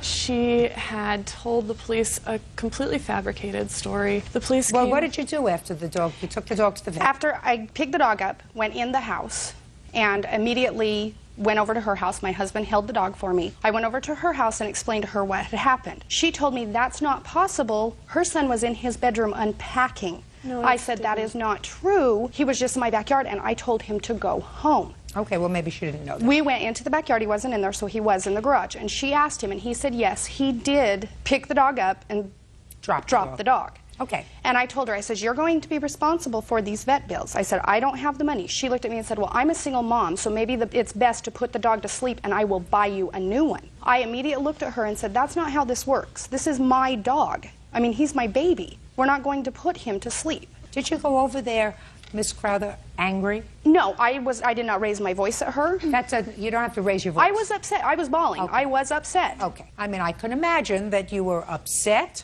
and I can imagine that you were not calm when you spoke to her. You may not have been screaming at her. You may not have been cursing at her. I don't know. But I assume, based upon just the way you phrased it to me today, that you did not go over there in a neighborly-like way. Right. Well, that was wrong. This is not something that's done maliciously. Right. So then you should have taken it down a notch. Right? Right.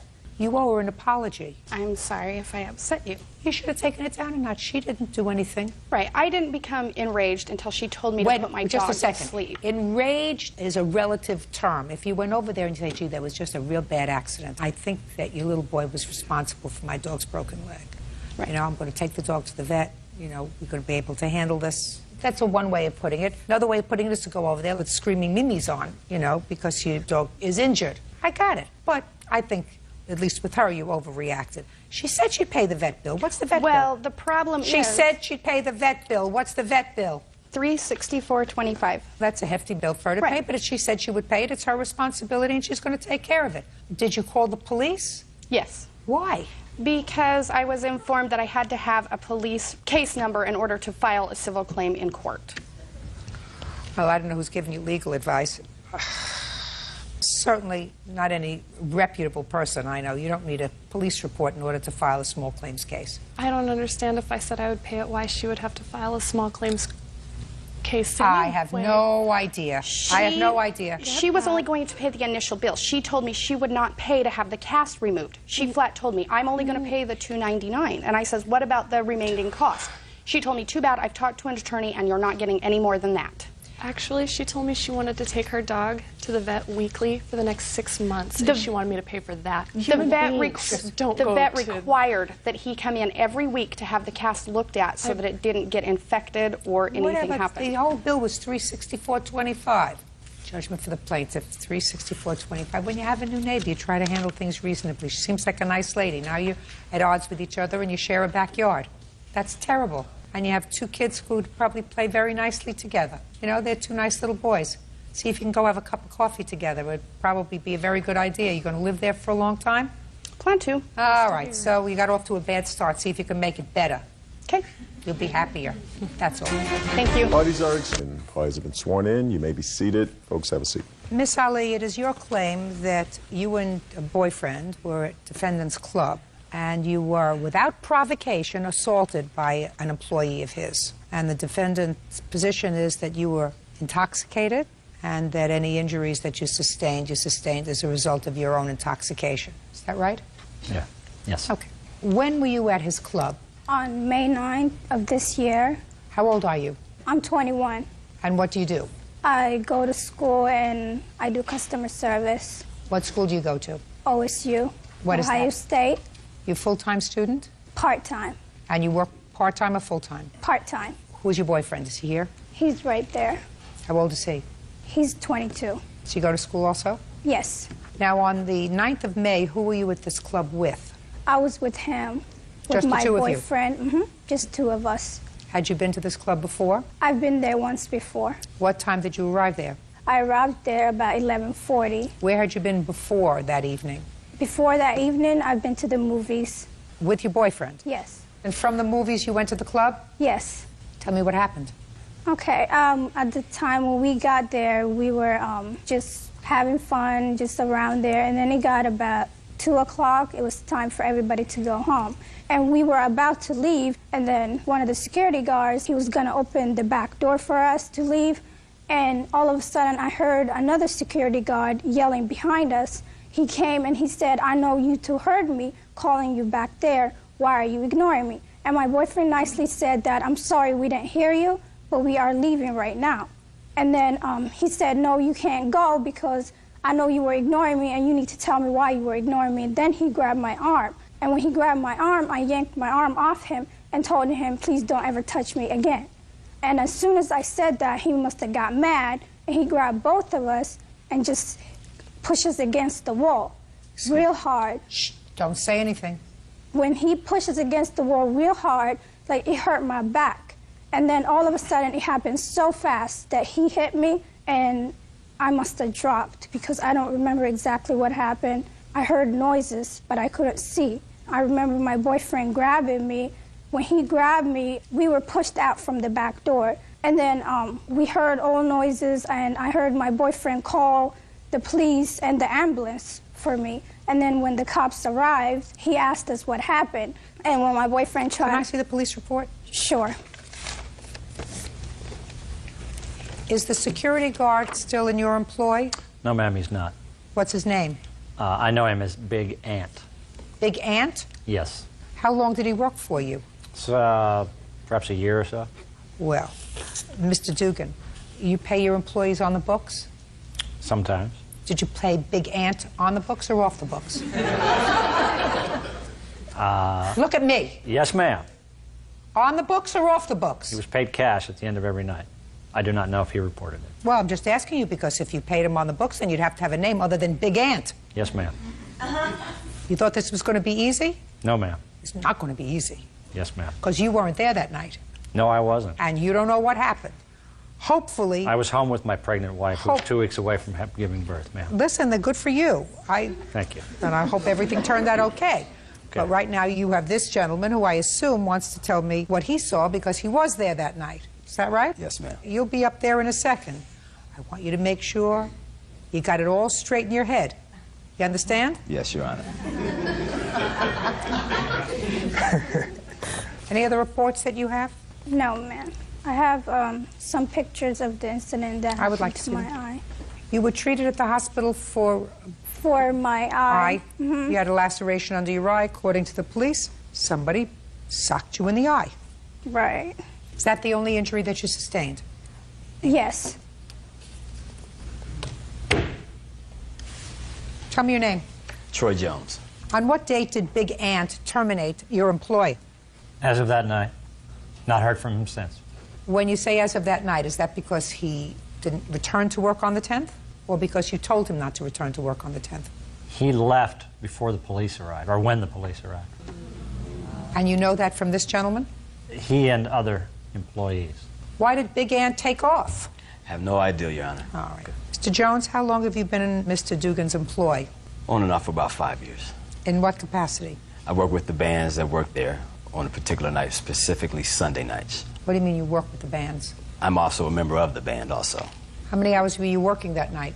I usually arrive at the club early, about 8 o'clock, and then the band usually starts performing anywhere between 10:30 and 11 o'clock at night. When you're playing with the band, do you have any alcohol? No, I don't drink at all. Tell me what you observed on the 9th of May. At around 2:15, anywhere between 2:15 and 2:30, we asked that security start having people leave the bar because by law, everybody has to be out of the bar by 2:30. Also, what happens is the bar staff will not count any money until all the patrons are out of the bar. Well, they were walking the other direction. They were walking in what direction? Toward the side door, which is basically like an emergency exit. Big Ant is telling them, hey, you got to go out. We have to leave now. You have to go this way. Well, he said it 5 or 6 times. By the time he gets up to them, they get together. Some words were exchanged. I don't know exactly what was said, but all I know is I seen a hand come up, which looked like a female hand. He was scratched, and there was a ruckus in between her and her boyfriend and Big Ant. And it wasn't a punch, it was more or less like an open hand smack like that. But he's a big guy, so it may have caused some damage. But it looked like she attacked him first. Well, that's a lie. No, that's you didn't, but Mr. Jones, you didn't actually see that. Yes, I did. From where I was standing, what I could see, yeah. Where you were standing, what you can see. Now, you're equivocating. The one thing you didn't equivocate about was you saw Big Ant hit her. It looked like with an open hand somewhere around her face. That you said you saw? Yes. Well, an open hand doesn't cause this kind of damage. Judge Judy continues in a moment. I saw what appeared to be a female hand. Of necessity, it would have to be the plaintiff, unless her boyfriend has feminine hands. And later today. Well, when you pulled it off, madam, you scratched the paint. No, I didn't. Yes, you did! No, I didn't. Listen to me. Yes, you did. That's why I'm here and you're there. Real cases, real people. Judge Judy. Sarah Ali says she was punched in the face at Dan Dugan's nightclub. Sarah says the culprit was one of Dan's bouncers. Okay, let's go back to what you saw at the beginning. You said that you saw what appeared to be a female hand. Is that what you told me? Yeah, going up like this, coming down at him. Well, how many females were standing there, Mr. Jones? It was only one. So, describe what a female hand looks like, Mr. Jones. Well, I mean, a female hand is not nearly as big as a man's hand in most cases, is what I think. I could be wrong. So there were 3 people there. Right. Is that right? Big Ant, this young lady, and her boyfriend. Right. So when you say to me, I saw what appeared to be a female hand, of necessity, it would have to be the plaintiff, unless her boyfriend has feminine hands. Is that right, Mr. Jones? Could be, could not be. Well, I mean, by a process of elimination, if there are 3 people standing there, unless, according to you, Big Ant scratched himself, sir, it would have to be one of the other 2 people. Right. Right? Yes. I'm having too much fun. Now, did you wait around for the police to arrive, sir? Yes, ma'am, I was still there. Did you observe the ambulance? I seen the ambulance pull up, yes. So you knew that the police were treating this as a serious incident? Yes. Is that right? Well, if they were called, yes. And if they were treating this as a serious incident, clearly they were treating this young lady as the victim. Right. And certainly, based upon what you told me, you observed that this young lady was the aggressor in this incident. Is that right? Yes, they both were. No, no, no, you didn't say both. I said who was the aggressor. Based upon what you told me, she was the aggressor. Is that right? And you would want to be a good citizen. You are a good citizen, aren't you, Mr. Jones? Yes, Your Honor. Could you explain to me how the police report is silent with regard to your statement to the police that she was the aggressor and scratched him? No policeman ever came and talked to me. Well, do you think that the police have some sort of crystal ball? If you have information that this employee of the club that you know for a year was the real victim, and there were a lot of people there, you think it's a good idea to go up to the police and say, listen, I saw the whole thing. She scratched him first. Look at his face. Well, the police report doesn't say anything about Big Ant having any scratches on his face. Well, he wasn't there to make a report. Even more of a reason for someone who witnessed the whole process to go up to the police and say, listen, the guy took off, but he was really not responsible. She was responsible. She assaulted him. Isn't that right, Mr. Jones? Yeah. Sit down. Can I make one statement? Anything else you want to say to me, Mr. Dugan? I don't think so, Your Good. Judgment for the plaintiff in the amount requested, $3,000. That's all. All you guys do, step out. Had you contacted me, I would have helped you. I'm really sorry what happened to you. I'll be back to it. I'm really sorry what happened. I'll be back. Okay, I'm going. Thank you. Thank all of you. Have a good life. She rendered her decision as she saw fit.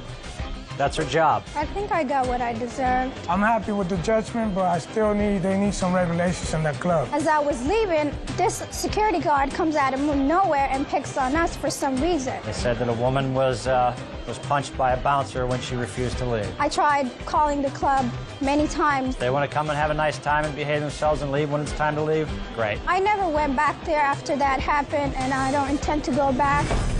And now the next case. All parties in the matter of Villapudua versus Contreras. Step forward. 22-year-old Lorena Villapudua is suing her boyfriend's ex, 24-year-old Magdalena Contreras, for vandalizing her car. Lorena claims Magdalena ripped off the license plate frame. According to your complaint, the defendant, Ms. Contreras, is your boyfriend's ex-girlfriend.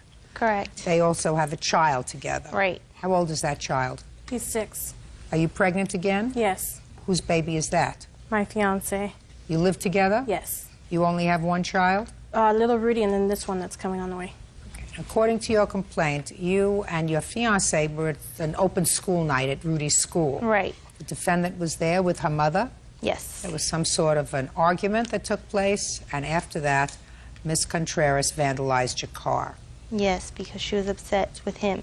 Ms. Contreras says she didn't do as much as you said she did, just did a little.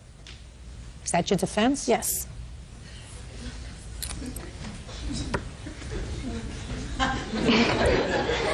Ms. Contreras, that's almost like being a little bit pregnant. It doesn't happen. Lorena Villapudua says her boyfriend's ex, Magdalena Contreras, vandalized her car. Magdalena claims Lorena provoked her.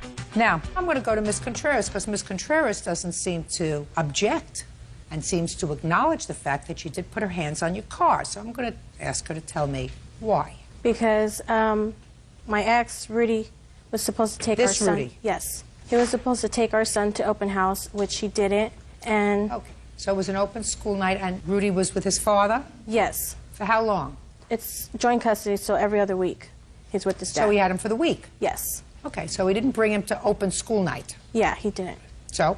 So I got upset and I started asking him, why didn't he bring our son? And he said our son would rather be with his grandpa. And I just got upset and I started yelling at him. In the school? Yeah. Yes. Why? Because I was upset. I was hurt that he didn't take our son. Control yourself. You were making a scene in the school? Yes. Well, that's stupid. I know it's stupid. Didn't your mother tell you to shut up? Yeah, she did tell me to shut up, but I didn't Good listen for to her. you. No, she didn't. Good for you. She did not. Shh. Am I the kind of person who needs help from you? No. So you created a scene in your son's school, which of course left everybody, including the teachers, the administration, the other parents, with the idea that this child comes from a home where they're not going to let their kids go and visit, certainly, because his mother doesn't know how to control herself. Well, I was very hurt that he didn't take our son. Our son was Get over it. all happy that he was going to go. Get over it. Did the court grant you joint custody? Yes. If the court granted you joint custody, then the court clearly had to say, I think that both of these parents are responsible enough to take care of this child an equal amount of time, that they're two good parents, and they made a judgment that he was as good a parent as you were.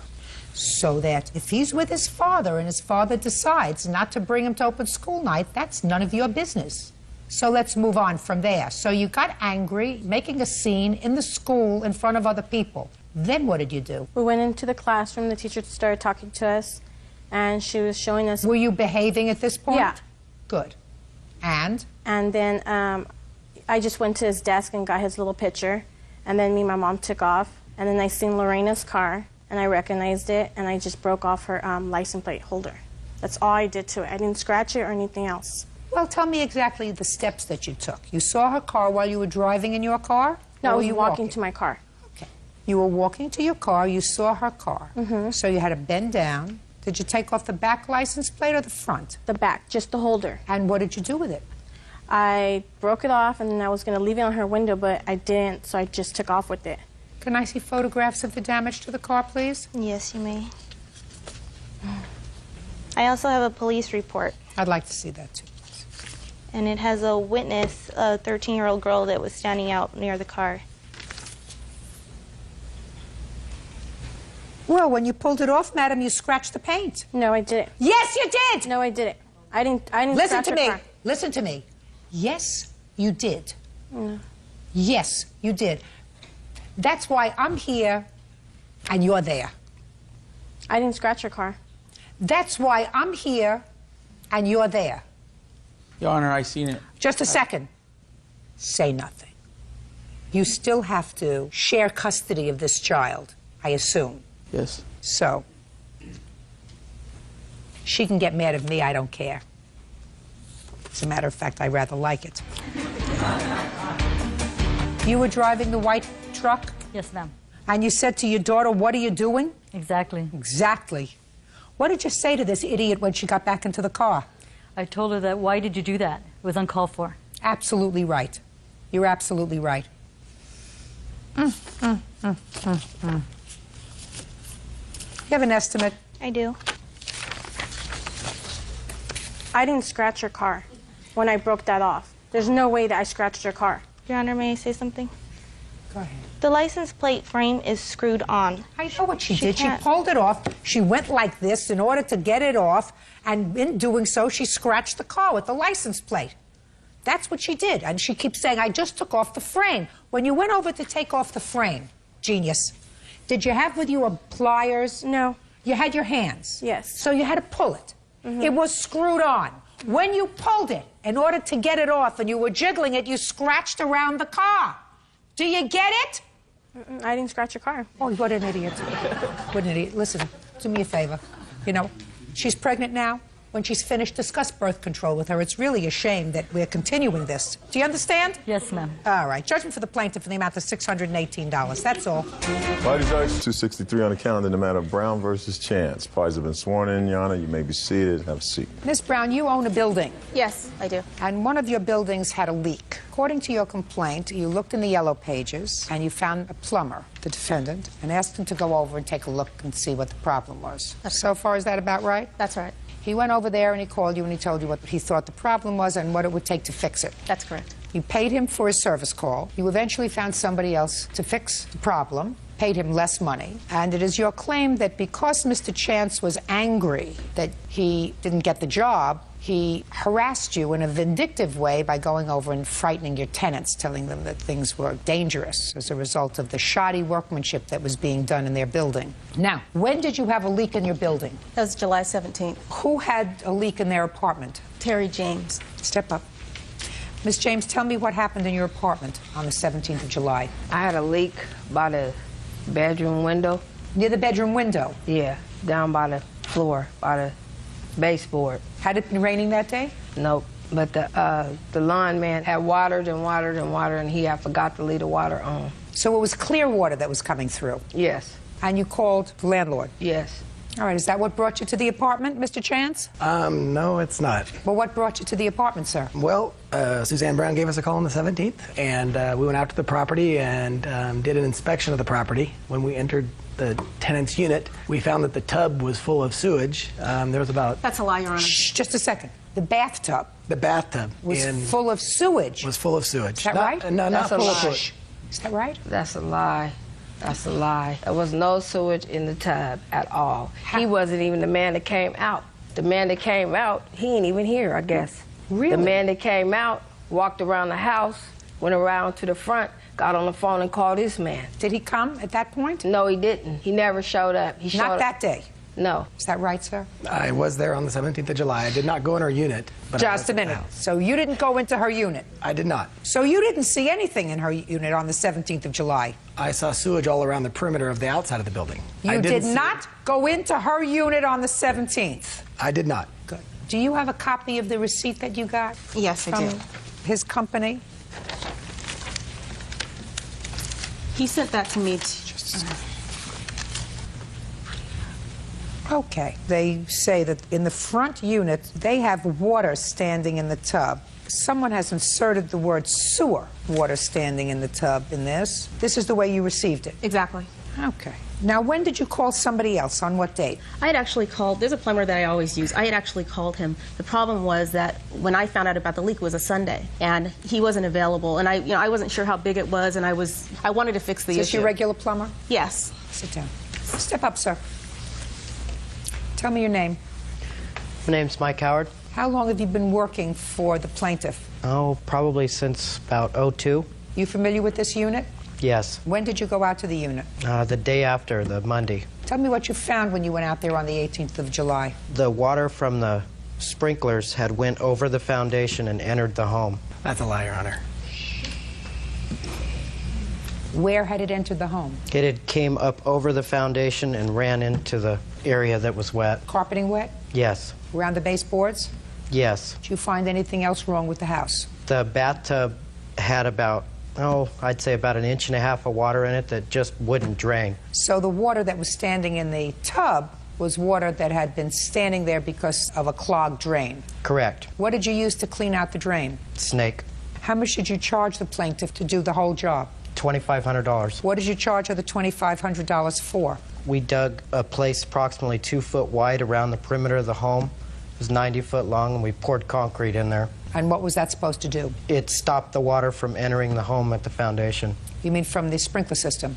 It was just a hose, but yeah. What was the estimate that the defendant gave you to fix the problem? The defendant told me it would be $45,000 for him to come in and dig out the entire concrete floor, and that my tenants would have to evacuate the premises. And the problem was that nobody had actually done any tests. The defendant never actually did any tests. All they did was walk the perimeter of the property. And actually, he didn't even do that. He had someone else do that. And came to the conclusion that it would be $45,000, that I needed to call my insurance company and make sure that I had him there, because the insurance company might not believe me, and that all three of us could meet and he could convince them that this is what needed to be done and get them to pay for it. Now, after you decided not to hire him and you decided to hire Mr. Howard, correct. Tell me what you claim he did to harass you and your tenants. Well, on that Monday, when he had gone out and he had started working on it, when I came back that night, I had received numerous calls from Terry James, and I had 2 messages from Tony Chance. The first one said, I tried to run your credit card for the $69 service charge, and either you gave me the wrong number or I wrote it down wrong, and you really need to give me a call as soon as possible, otherwise we're going to have problems. The second message I got said that, I still haven't heard from you. You must be avoiding me. And by the way, I happened to go out to the property today, and I saw that you had some repairs going on there. And I just want to let you know that that was a really bad move on your part, and that now I'm going to have to contact the Sacramento Housing Authority and let them know what's going on over there. I'm going to put a full written report together to turn you in. And so to me, it was obviously, he was vindictive. I couldn't believe the message that I got. I was completely freaked out, and Terry said that he had been by there. Don't. Okay. Step up. You can sit down.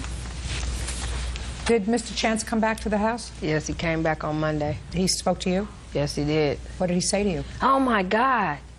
What is this? You mean to tell me they put concrete around the house? The sewage problem is not done. The pipes is busted. You guys are going to die. You guys need to get out right now. You guys should vacate the place. You guys mean to tell me you're not out of there? And then he came back on Tuesday and scared my son. Had my son all upset. Talking about we should have been out of there. We gonna die. We go to sleep. We gonna die. We should have been moved out of there. Okay. Since July 18th or 19th, have you had any other problems in your home? No, I haven't. Any other water? Nothing. It's wrong. Are you friendly with the other tenants? Yes, I am. Very friendly. Anybody else have any water problems that you know of? Nobody has any problems on the property. I guess you were wrong. I don't think so, Your Honor. I guess you were wrong. Judge Judy continues in a moment. So I'm asking you, what tests did you personally do? Make sure you give me an answer that I'm going to be comfortable with, Mr. Chance. And later today, And it never dawned on you to take the rest of the money and give it back to them. They didn't ask for it back. Insurance isn't supposed to make you rich, madam. real cases, real people. Judge Judy. Landlord Suzanne Brown says plumber Anthony Chance harassed her and her tenants after she refused his professional services.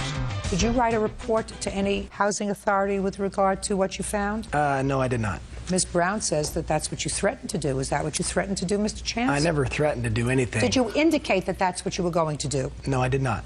What did you say? I said specifically that I had already called the health department due to the fact that there was still a dangerous issue out at her property. When had you called the health department? I called them Monday night when I drove by the property and saw that concrete had been poured over the top of the sewage on the outside of the building. Mr. Chance, but you were wrong, sir, because we've had 5 months since you were there, and no problem. They've taken care of the symptoms, but the problem still exists. And the problem with the property that they have there is the drains underneath the footing were leaking substantially and had been that way for a long time. What tests did you do, specifically, what tests did you do on the 17th when you were there to test that? I've got phone records with me showing that I was on my phone with my service tech who was on the job. What tests did you do? Not your technician. If you call the health department, I would say that you don't rely on a technician. You go out there yourself before you make the call. I did. The very next day. So I'm asking you, what tests did you personally do? Make sure you give me an answer that I'm going to be comfortable with, Mr. Chance. I personally didn't do any tests. That's what I thought. Now, did you ever give Miss Brown a quote of $45,000 to fix the problem? No, I did not, Your Honor. Did you ever say to Miss Brown that she should contact her insurance company? I may have mentioned that, yes. And that you should be there when the insurance company adjuster comes to look at the problem? I advised her that that would be a good idea.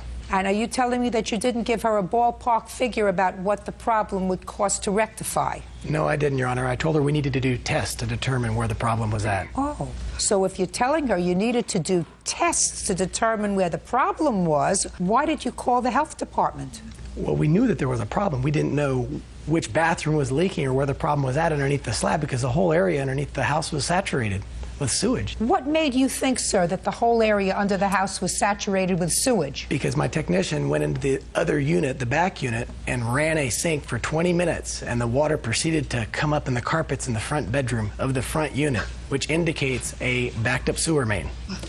And you think that that just happened once, sir? I went by the job on Sunday night. Yeah? Because Suzanne had agreed to meet me there Sunday night. Yeah? And I was sitting in front of the property. I did not go in either of the units, but I saw the sewage around the perimeter of the building. I sat there for maybe 5 minutes, and then Suzanne called me and said, "I'm sorry, but something's come up. I can't meet you. I'll have to do it on Monday." So I left the property, but at that point, I was able to witness the wet sewage all the way around the outside footing, and it definitely was. What made you think it was wet sewage, sir? Based on the description that my technician gave me while he was in the home. Mr. Chance, you want to know what I think, sir? What? I'm going to tell you what I think. I think that you were really annoyed with Miss Brown because she decided not to use you to fix this major problem and did you out of a really expensive job. Because he came out and said he ran a snake in the tub, the water went down, and she's had no more problems. 5 months later, your technician came out and did zippo. Nothing. Left the standing water in the bathtub and did nothing. What you did was you decided this was a big job. The entire foundation of this house had to be ripped up. Call your insurance company and let them know. All has to be redone. And then somebody else came and did it, and you were annoyed. And you didn't call the health department until after you were advised that she had gotten somebody else to fix what she perceived to be the problem or what she was told by a professional was the problem. That's vindictive, sir. What else? I actually ended up filing a police report against him because I became scared. It's like he turned into this psycho plumber. And he was just annoyed. It was a $45,000 job that went out the window because you got somebody with a snake to fix the problem. Judy, could I have some evidence? My friends call me by my first name. Now, what I don't understand, Mr. Chance, is I absolutely believe Mr. Howard when he says he went to the premises the next day, took a snake, put it in the bathtub, snaked out the bathtub, the water went down, and I absolutely believe Miss Jones when she says she has not had a problem since. What I don't understand is how come your technician went into the house, saw standing water, and didn't take a snake to try to get it to go down, yet went into another unit, a unit that they had not called to complain about, let the water run in that unit to come up with the story, instead of doing the first thing that I would do as a plumber and say, gee, I see this standing water. Let me see if I can get it to go down. Do you understand what I'm saying to you, Mr. Chance? I understand. Very good. Judgment for the plaintiff in the amount of $1,500. That's all. You did the wrong thing. It's going to cost you. Thank you, Your Honor. Parties are excused. You may step out. It was a lie. The whole thing about the health department, he never called anybody because he knew he'd never done any tests. I think that they tried to hide the real problem so that the health department wouldn't come out and create any problems with having to really repair the broken pipes underneath the slab. I had spent $2,500 having the problem fixed. Obviously, I'm not a slumlord. I'm positive that's what the problem was because that's what I saw. I'm just happy. Very, very happy. Justice does we serve. And now the next case. All parties in the matter of Freshley versus Velasquez. Step forward. 22-year-old Amy Freshley is suing former friend Herman Velasquez for rental car charges and for damages to the vehicle. Herman claims he owes Amy nothing. Miss Freshley, you had an automobile accident. Yes. You knew the defendant, who was a mechanic, and you entered into an agreement with him that he would fix your car. Right. And according to you, your agreement was that the car would be ready in a week or 5 days. If it went over that, he was going to compensate you for the rental car. Exactly. Now, the car wasn't ready on time. He was supposed to pay for the additional days. Right. In addition to that, is your claim that he took the rental car. Exactly. Which, for some reason, you left at his shop, drove it, and caused damage to it, and you were being charged by Enterprise Rental Car for the damage that you ascribed to him. Exactly. Okay. The car you were in an accident with was a 95 Tahoe? Yes. Is that your car? Yes. Alone? Me and my boyfriend's car. Who purchased it? We both did. You have insurance? Yes. Did the insurance pay for the accident? Yes. How much? $4,045. Who did they pay that to? Paid it to me and my boyfriend. Did you take the money? I took the money and paid Herman $2,800. They paid you $4,000 for something that he fixed for $2,800? Yep. And it never dawned on you to take the rest of the money and give it back to them? They didn't ask for it back. They said they wouldn't pay for the rental, so I figured I'd use also some of that for a rental because I wouldn't have a car for a week. Okay. So let us say he took the car, which you acknowledge. He took the car. Yeah. Don't acknowledge that you had an accident with it or that you damaged it. No. But you acknowledge you took it. Yeah. So let's say $2,800 is what he charged you for the car. Yes. Plus you say that he should be responsible for another $340 for the additional days that the car was rented Yes. when he didn't have it fixed on time. Yes. Right? Plus $340. Plus $701 for damage to the car. Yes. That's $3,841. Did you have any other expenses by virtue of this accident that you had? No. Well, my calculations are that you're still ahead $200 from what you scammed out of the insurance company. You expect me to give you more money? What are you looking at me? Am I speaking some sort of a foreign No, language I just that you don't understand? expected to be paid for a car that I rented, and he said he'd pay for the extra week. You didn't pay for the extra week. Your insurance company did. Think of it this way. On what date did you have the accident? March 29th? Yes. March 29th. On March 29th, you started off with a car that was in good running order. Yes. Right? And zero in the bank.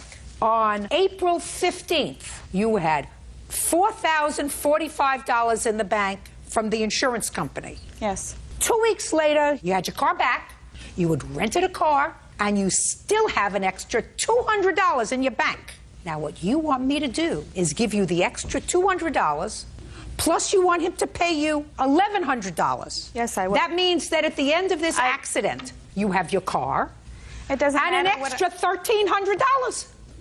Insurance isn't supposed to make you rich, madam.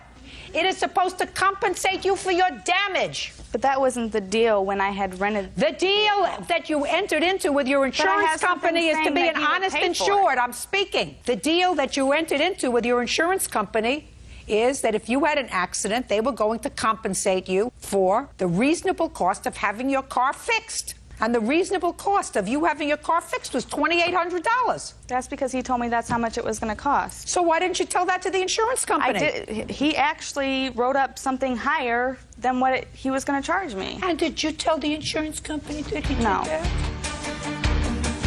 Let me tell you all about the doctrine of clean hands. The doctrine of clean hands is something that we learned very early on in law school. It says that when a citizen comes into court and asks the court to hear their case, they can't come in with dirty hands, which means they can't come in being wrong, scamming somebody and saying, well, he's a worse scammer than I am. Why won't you help me? What he did was worse. I had a deal with him. We had a deal that he was going to jack up the cost of fixing the car. He was going to have the adjuster come to his place and say it needs this and this and this and this and this.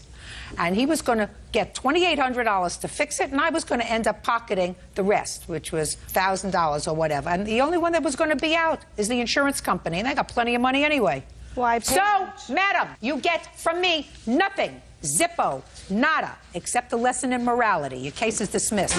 Parties are excused. It's Judy. Thank you. You're welcome, Judge. Parties have been sworn in. You may be seated. Folks, have a seat. Ms. Roth, it is your claim that you were at a party, the defendant was at a party, he moved your car, and he did so without asking you, and he dented it. The defendant says that it was you who were drunk, moved your own car, and dented it yourself. That's your defense, is that right? Yes, ma'am. Okay. Was this party at your house? Yes, it was, ma'am. How many people did you have at the party? 20, 25. How old are you? I'm 20, going on 22, 21 right now. Well, hopefully if I let you, you'll be 22. Right now you're 21, is that right? Yes, ma'am. Who do you live with? I live with my witness here and another person. So you have two roommates? Yes, ma'am. What kind of work do you do? I'm in construction. What night of the week was this? July 9th. I think it was a Friday night or, yeah, Friday night. Okay. And did you know Miss Roth before your party? Yes, I did. All right, Miss Roth, were you present when the defendant got into your car? No, I was not. I was inside. Who was? My witness, Tita, was in the car. Tell me your name. Tita Chewin. Miss Chewin, did you know the defendant prior to this evening? Yes, Your Honor. Was they drinking at the party? Yes. Any drugs at the party? No. None that you saw? Not that I saw. But drinking? Yes. All right, tell me what happened with the car. We went outside to... Who's we? The three of us. We went outside to grab CDs, and it was a summer night, so we had tank tops on and skirts, and we wanted to grab shirts to put over. So we went out to the car, she grabbed her CDs, I grabbed my shirt, I put it on, she went back inside the house, and she left the keys for me. So I was in the passenger seat getting ready to leave, and he claims the truck in front of him needed to be moved, so he hopped in, and I told him, Monica... Okay, he said that the car that you were in had to be moved? Yes. Okay. The car was on accessories, but the engine wasn't on. He started it, and... Don't speak! He started it and slammed on the gas without even looking behind him. And before he started the car, I told him, Monica would not want you driving her car. It's brand new. She doesn't even let us drive her car. I've known her since elementary school. We're really close. And he just slammed on the gas without even looking behind him, and I told him, don't you want to look behind you? And next thing I know, there was a big crash, and he jumps out of the car. Did he say anything to you? No, he just jumped out. Did he put the car in park and jump out? Did he turn it off? Oh, he pulled it up really quick so she wouldn't know, and then jumped out of the car. So first he went backwards. Yep, and then he pulled it up. So he changed gears. Yes. I just want you to go step by step with me. So let's go step by step. First, it was in reverse. Yep, and he slammed on the gas, hit the car, was like startled, and then he pulled it up back to where she had been parked, so it looked like her car wasn't moved, and hopped out of the car really quick. And didn't say anything to you? No. So what did you do? I was in shock, and then she came in, ran up to the window because she was across the street. Tell me your name. Keely Hartman. Miss Hartman, did you witness this? I just heard a crash. I didn't see it actually happen. But you heard the sound? I heard the sound. Did you see the defendant? I saw someone running away from the car, and that's when I ran over immediately because I saw it was Monica's car. But you didn't see who it was? I didn't. Didn't see a face, or you didn't see whether it was a man, woman? I saw a shadow running from the car. Okay. Did the defendant say anything to you when you went back inside? I peeked inside the window of the driver's side door, and I saw her in the passenger seat, and I looked and I saw nobody in the driver's seat, and I go, where's Monica? And Tita said she's in the house. That's when I looked over and I saw Justin crouching over by the bumper, and he said to me, don't tell her it's not a big deal, it's not even noticeable. And that's when I ran inside and grabbed Monica. Okay, so he said to you, don't tell her it's not a big deal, it's not even noticeable. Yes. How long have you known the defendant? A couple years. Have you had any problem with him? No. You like him? Do I like him? Yeah, I mean like him as a person. He's okay, isn't he? Yeah. What about you? Before this incident, I thought he was great. Good, he was great. Never had any problem with Nope. him. Thank you. You can be seated. Thank you. Yeah. It's your turn. Did you get a turn? All those girls are lying. Stop! Listen to me. Listen to me very, very carefully, sir. I make a judgment as to who's lying. Okay. You have the opportunity, if you wish, to explain to me your version of the events that evening. Okay. I assume you brought this gentleman because he has something to contribute to this case. Yes, I did, ma'am. Your name is? James. James, you have a last name. Johnson. How old are you? 22. Do you have parents? Yes. Do they like you? Sometimes. I want you to think about them when making a decision to testify, James. Yes. Do you understand what I'm saying to you? Yes. Okay. Let me hear. Okay, in my defense. July 9th, we were having a party at my house. These girls showed up to my house intoxicated, had parked her car behind a truck of my friend's, asked her to move it. She moved it, backed into the car that was behind her, which was the black one. And you saw all this? Yeah, I was out in the street telling everybody was about ready to leave. The whole part, you know. And I was you like, saw all of this? yeah, I saw the whole thing. Go ahead. I was in the street talking to a bunch of friends, and you know, that happened, that transpired. And then she decided to leave belligerently, circle the block, and then come back, screaming, raving, whatever. She was intoxicated and all that stuff. So you had a party at your house. Did you serve alcohol, No, or did the not to people them. bring out? Shh. Did you serve alcohol, or did the people bring alcohol? They brought their own. You just provided the site. Yes, I just presided the area for people to party. But everybody at my house was 21, minus these 3 girls. You mean I just happened to be fortunate enough to pick the 3 girls who were underage at your house? Yes, ma'am. But they were intoxicated before they showed up to my house. You want to speak? Sure. Who do you live with? Justin, Judy, and another roommate. So you lived together. And how long have you lived together? For about a year and a half. You know these 3 girls? I know them from being at my house that night. I'd never even known them before. What time did the party start? Between 9 and 10 o'clock. When did you start drinking? Between 9 and 10 o'clock. What were you drinking? Beer. What time did these girls arrive? I'm not totally sure on that. I actually did not see them arrive. I didn't see them arrive. I didn't know they were there until well after they were there. And what time was that? Between 10 and 11 o'clock. So the party was only going on for an hour? Possibly. What do you mean possibly? I'm not sure. It was. How many beers did you have between 9 and 10 o'clock? Couple. Couple could be 2 or 5. Between 2 and 5. What kind of work do you do? Construction. You work for the same place? No. I install windows in residential housing. He seals driveways. Seals them. Doesn't steal them. He seals them. Yes. So now, I want you to tell me what you saw. Okay, I was... No! Sorry. I was at the party, and I was walking out. What time? It was late. I don't know. Give me an idea. Probably between 12 and 1. Okay, so between 12 and 1. So let's say between 9 and 10 you had between 2 and 5 beers. Yes. And I would assume that once you had between 2 and 5, you lost track. Nah, I didn't finish my 12-pack. How much was left over? 2 or 3. So maybe you had 10 beers. Yeah, probably. So now tell me what happened after midnight. Well, after I came outside, I had seen Monica get in the car, back up, and bump into the other car. And it wasn't that big of an accident, so nobody really made a big deal out of it. And I seen her get out of the car, have a little conversation with him, and then I seen her get back in the car and drive away. It didn't happen all that quick, but that's the sum of it. Thank you. Yes. You may be seated. Thank you. Don't you feel like a jerk? Judge Judy continues in a moment.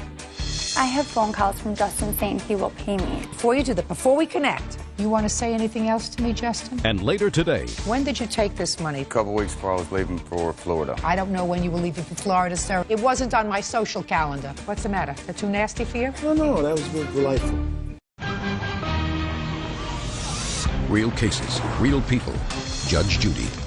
Monica Roth says former friend Justin Judy backed her car into another vehicle. Justin claims it was a drunken Monica who was behind the wheel. Let me see the estimate on the car, please.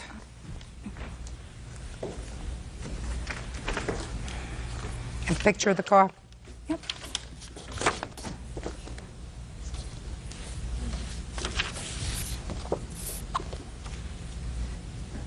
What kind of a car did he hit? Cougar. It was a black car, that's all. Cougar? I'm pretty sure it was a Mercury Cougar. You know who it belonged to? It was this kid, Jeremy. And he didn't even tell him that he hit his car. But did you tell him? He came out, and I think Keely or someone told him. I wasn't. Who told the Cougar that his car got hit? Anybody? I didn't. Well, Nobody told me. Shh. I don't think I didn't tell him. He heard from the people inside that someone's car had been hit, so he ran outside and saw that it was his car and was furious with Justin. Is the Cougar man a friend of yours? Yes, he's a very good friend of mine, actually. How come he's not here? He's How come he's not here? working. Is he overseas? Is he fighting in the military? He couldn't Huh? make it. Couldn't make it. No. Too bad for you. He's a very good friend of yours. Seemed to me a very good friend. Instead of bringing this one over here, I certainly would have brought the person whose car... I'm speaking. I would have brought the person whose car was hit to testify that they know that it wasn't you who hit their car, it was somebody else who hit their car. Put your hand down. He's the only one that saw it, though. The guy who owned the car did You not see see how many anything. witnesses they have here, too? You see what you have on your side? Stop shaking your foot. It's making me nervous. The guy whose car that she hit was not around and did not see it, did not know it happened until later in the night. Your Honor, I have phone calls from Justin saying he will pay me the money and that he's so sorry that he did it. And he is doing everything he can to get me my money. And he just wants to pay cash and he doesn't want to go to court. You have them here? Yes, I have. Oh, I'd like to I hear can that. call my voicemail. Oh, Should I go sure, up I'd like there? to hear that. You can- yeah, please. It's her phone. She's gonna. There's two of them. So. Ooh, I love to be right.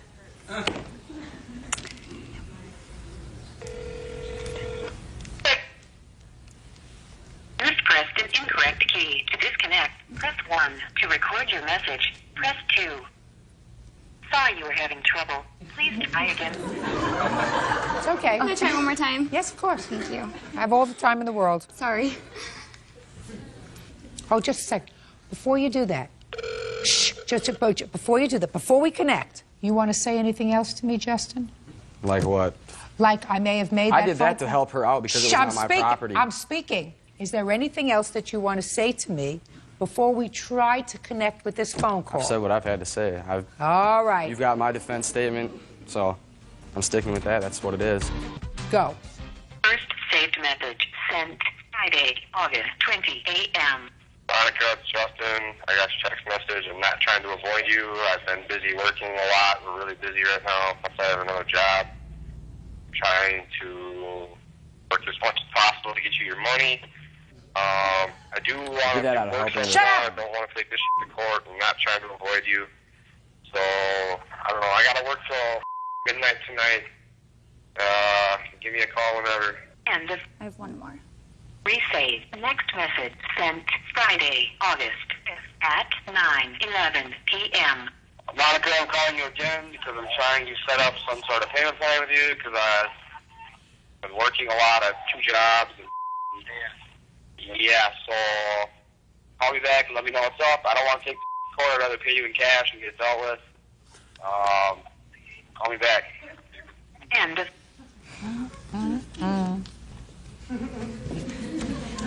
Judgment for the plaintiff in the amount of $967.53. That is for the repair on the car, damage to the vehicle. If I could add another couple of thousand to that for just being 2 wise guys, I would. You're an embarrassment, and you're an embarrassment to yourself and your parents. That's all. What is that excuse? You may step out. Wow. They were drunk. I mean, drunk girls is what it was, man. That's how they were. He called us and said he had liquor for us at his house. I never thought it would come to this, but whatever. I can't believe he lied. I'm an embarrassment. I thought he was a friend, but I really know who my true friends are. 86 for life, meaning they're not allowed to ever step foot anywhere near my house again. I'm so glad he won't let us back at his house because I would never step foot there again. And now the next case. All parties in the matter of Rivera versus Sipe. Step forward, please. 22-year-old Crystal Rivera is suing her ex-boyfriend, Robert Sipe, for a loan to travel to Florida. Robert says he wanted to help with the hurricane relief. Miss Rivera, you're a student? Yes, ma'am. How old are you? I just graduated. You just graduated from college? Yes. How old are you? 22. Mr. Sipe, what about you? Oh, I'm a salesman. How did you meet him? I actually met him on my 21st birthday party. Somebody brought him? Yes. And according to you, you started to date Mr. Sipe Yes, ma'am. and loaned him $1,250. At some point, he did pay you back $400, leaving a balance of $850. Mr. Sipe says, while he acknowledges that you gave him $1,250, he says that's exactly what it was. It was a gift, and he only gave you $400 because he wanted to help you out, right?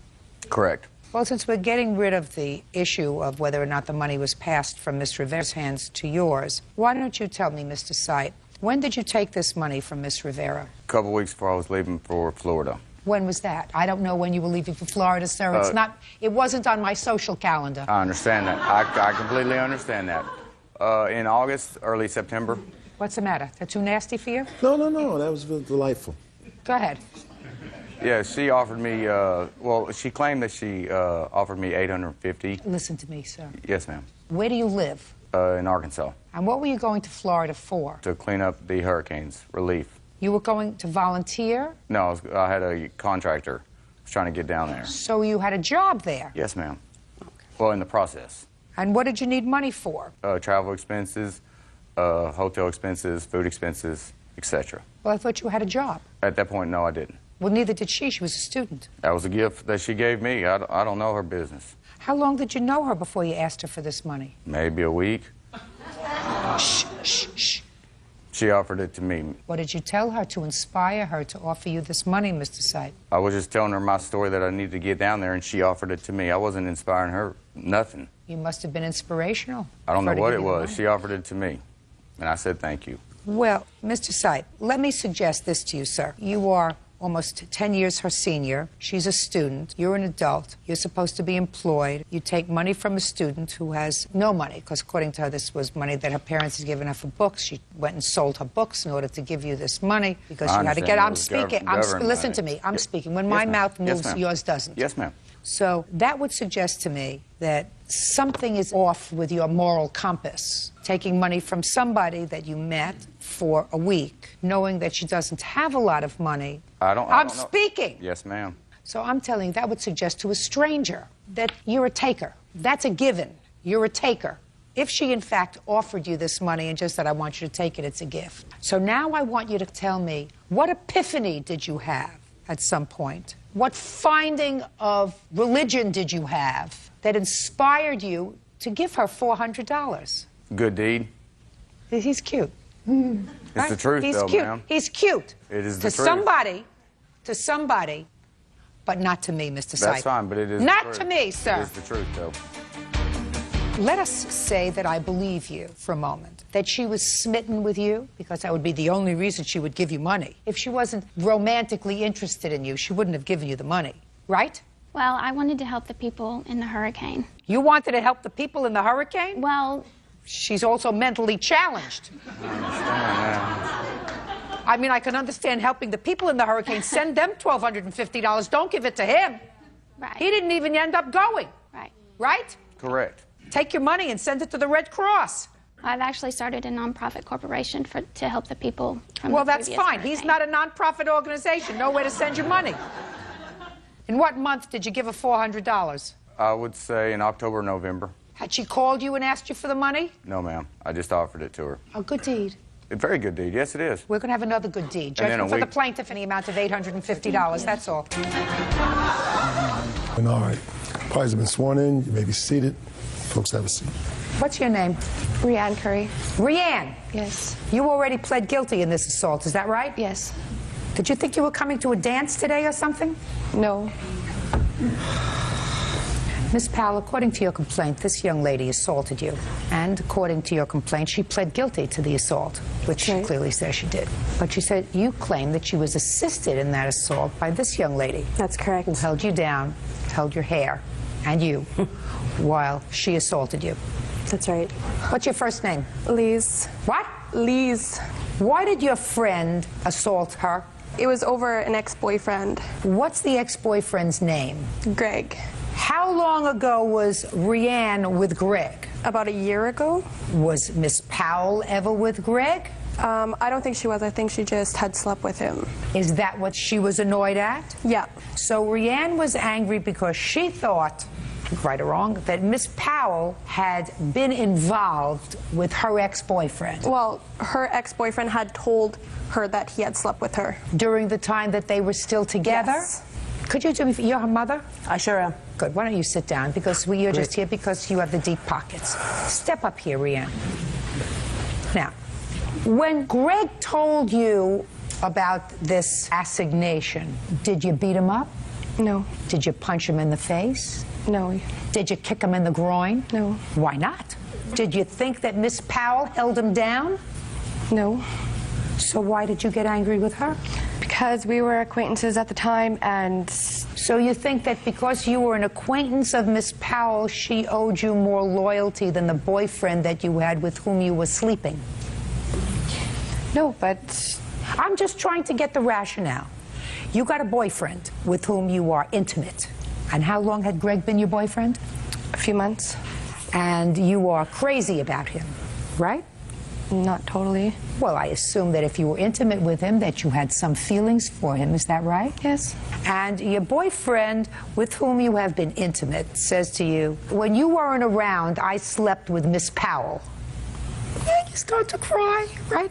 You got upset? A little bit. Did you yell at him? Yes. What did you say? Many things. It was a year ago. When did you assault Miss Powell? October of last year. And when did your boyfriend tell you that he had been intimate with Miss Powell? September of last year. Now, between September and October, had you seen Miss Powell? Not really, no. So the first time you saw her was when the assault took place, is that right? Yes. And where was that? At Pool Hall. And Lise was with you? She wasn't there in the beginning, but she came around, yeah. And she's a friend of yours? Yes. Had you told her about Greg's confession? Yes. You see how it all fits in? You want to know why? Because it's common sense. That's why it all fits in. Tell me what happened when you saw her. I had seen her and... No, look at me. Don't look at the floor. Don't look at the water. Look at me. I had seen her in the pool hall with him, and I got... With Greg? Yes.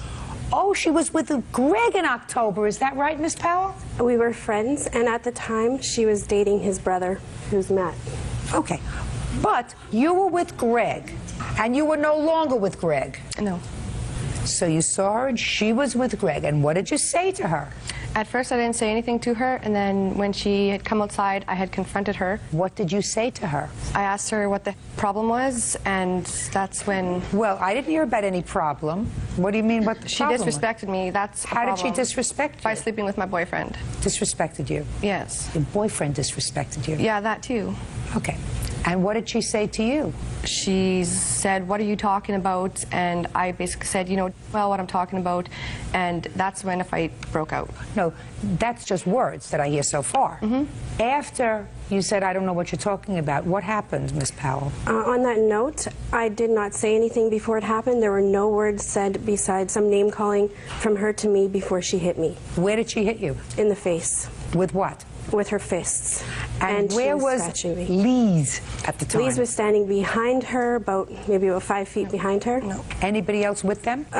Greg was walking with me outside, and Matt was outside, who at the time Matt was Rianne's boyfriend. And then what happened? She started hitting me, and she's saying, come on, Sherry, hit me, hit me.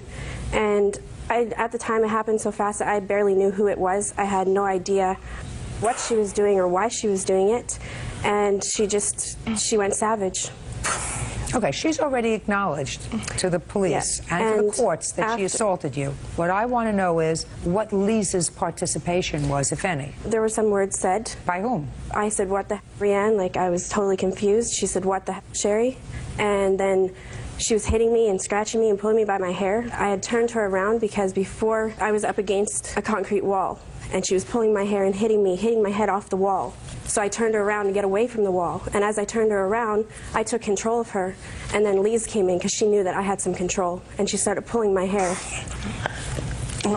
From behind? Yes. And then what happened? And then Greg said, which is Matt's brother, Rianne's ex-boyfriend, said, you have nothing to do with this, Lise, get away. And from what I understood, Greg had taken her away, but I think that she had backed away. You mean Lise? Yes. Okay. How long did she hold your hair? Maybe about 10 seconds, not even. While she was holding your hair, what was Rianne doing? She was hitting me and scratching me.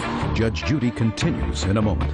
Sherry had Rianne by the throat and had her fist out like that. Sounds right to me. She started it. Yeah. What else would I do? Just sit there and be like, oh, you can go and hit my girlfriend? Yeah.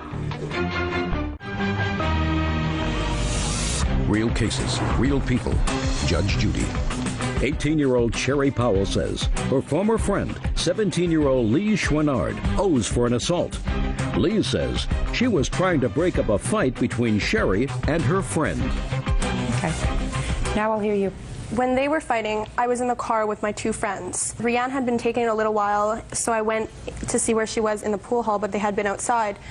And I came in, and Sherry had Rianne by the throat against a brick wall, and my first intention was to pull her off of her. Like, this girl's way bigger than my girlfriend, so I was like, Kate, no, this is retarded. So I pulled her off there, and then that's when Greg told me, back off these, and I was like, Kate, yeah. And I stood there, and they finished their fight, and then we left. Why did you put your hands on her? To pull her off my girlfriend. You have no right to do that. Well, if you, like... You have no right to do that. Yeah, but she was sitting there hurting. I don't, listen to me. A, I don't believe that you weren't there and didn't see how it started. Don't believe your cookie. Don't believe your cookie. You knew exactly what was going on because she's your friend, and you knew she was angry at her. But I wasn't even there when it started. Don't believe you, my dear. Don't believe you. It's just too coincidental that at a time when she seemed to be getting the upper hand, you stepped in. Just too coincidental to me. I stepped in for 2 seconds to get her off Rianne. That's what I did. When you got her off Rianne, did Rianne continue to assault her? Rianne wasn't even hitting her when I pulled her off. Sherry had Rianne by the throat and had her fist out like that. Sounds right to me. Sounds perfect to me. She started it. She hit her first. She confronted her first. She assaulted her first. Yeah. So that's what happened. That's what happened. I'm not saying that's not what happened, but what's, like, I pulled her off my friend. I walk in and she's got my friend by the throat. My immediate reaction is to do that. Like, what else would I do? Just sit there and be like, oh, you can go and hit my girlfriend? Yeah. Yeah. Why would I do that? Because then you wouldn't be standing where you are. If I believed you, which I don't, because I find that somebody who can't even figure out that their shirt is supposed to meet their pants when they come to court is not going to tell me the truth. I'm not going to tell you. Why would I stand up here and lie? Why? Yeah, exactly. I have no reason to sit here and lie.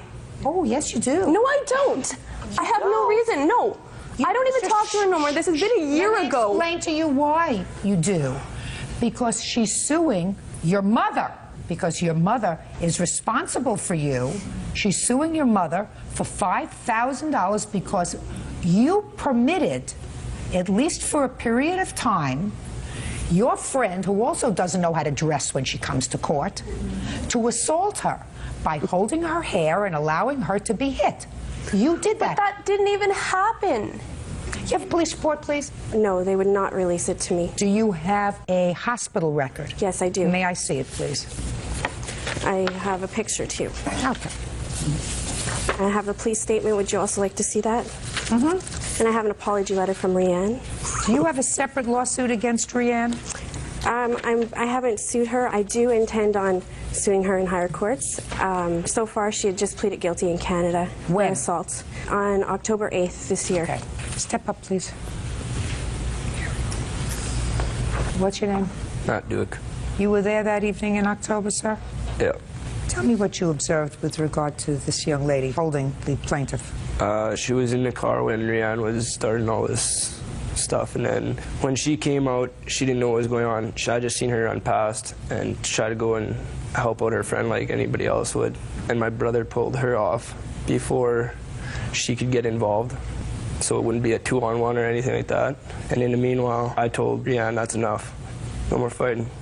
That's when the fight stopped. Sit down, genius.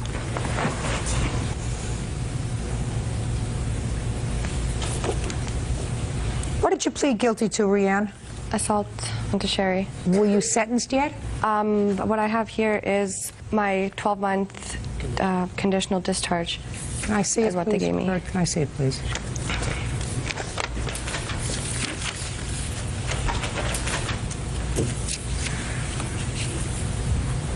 She wrote you a letter of apology because she was directed by the court to do it. She wasn't directed. No, I offered. Who just said that to me? Which one of you two geniuses said I wasn't directed, she offered it? Who said that? I did. Okay. This assault happened in October of 2003, is that right? Yes. If your friend was truly sorry for what she had done, the letter of apology would have come not a year later, but the next week.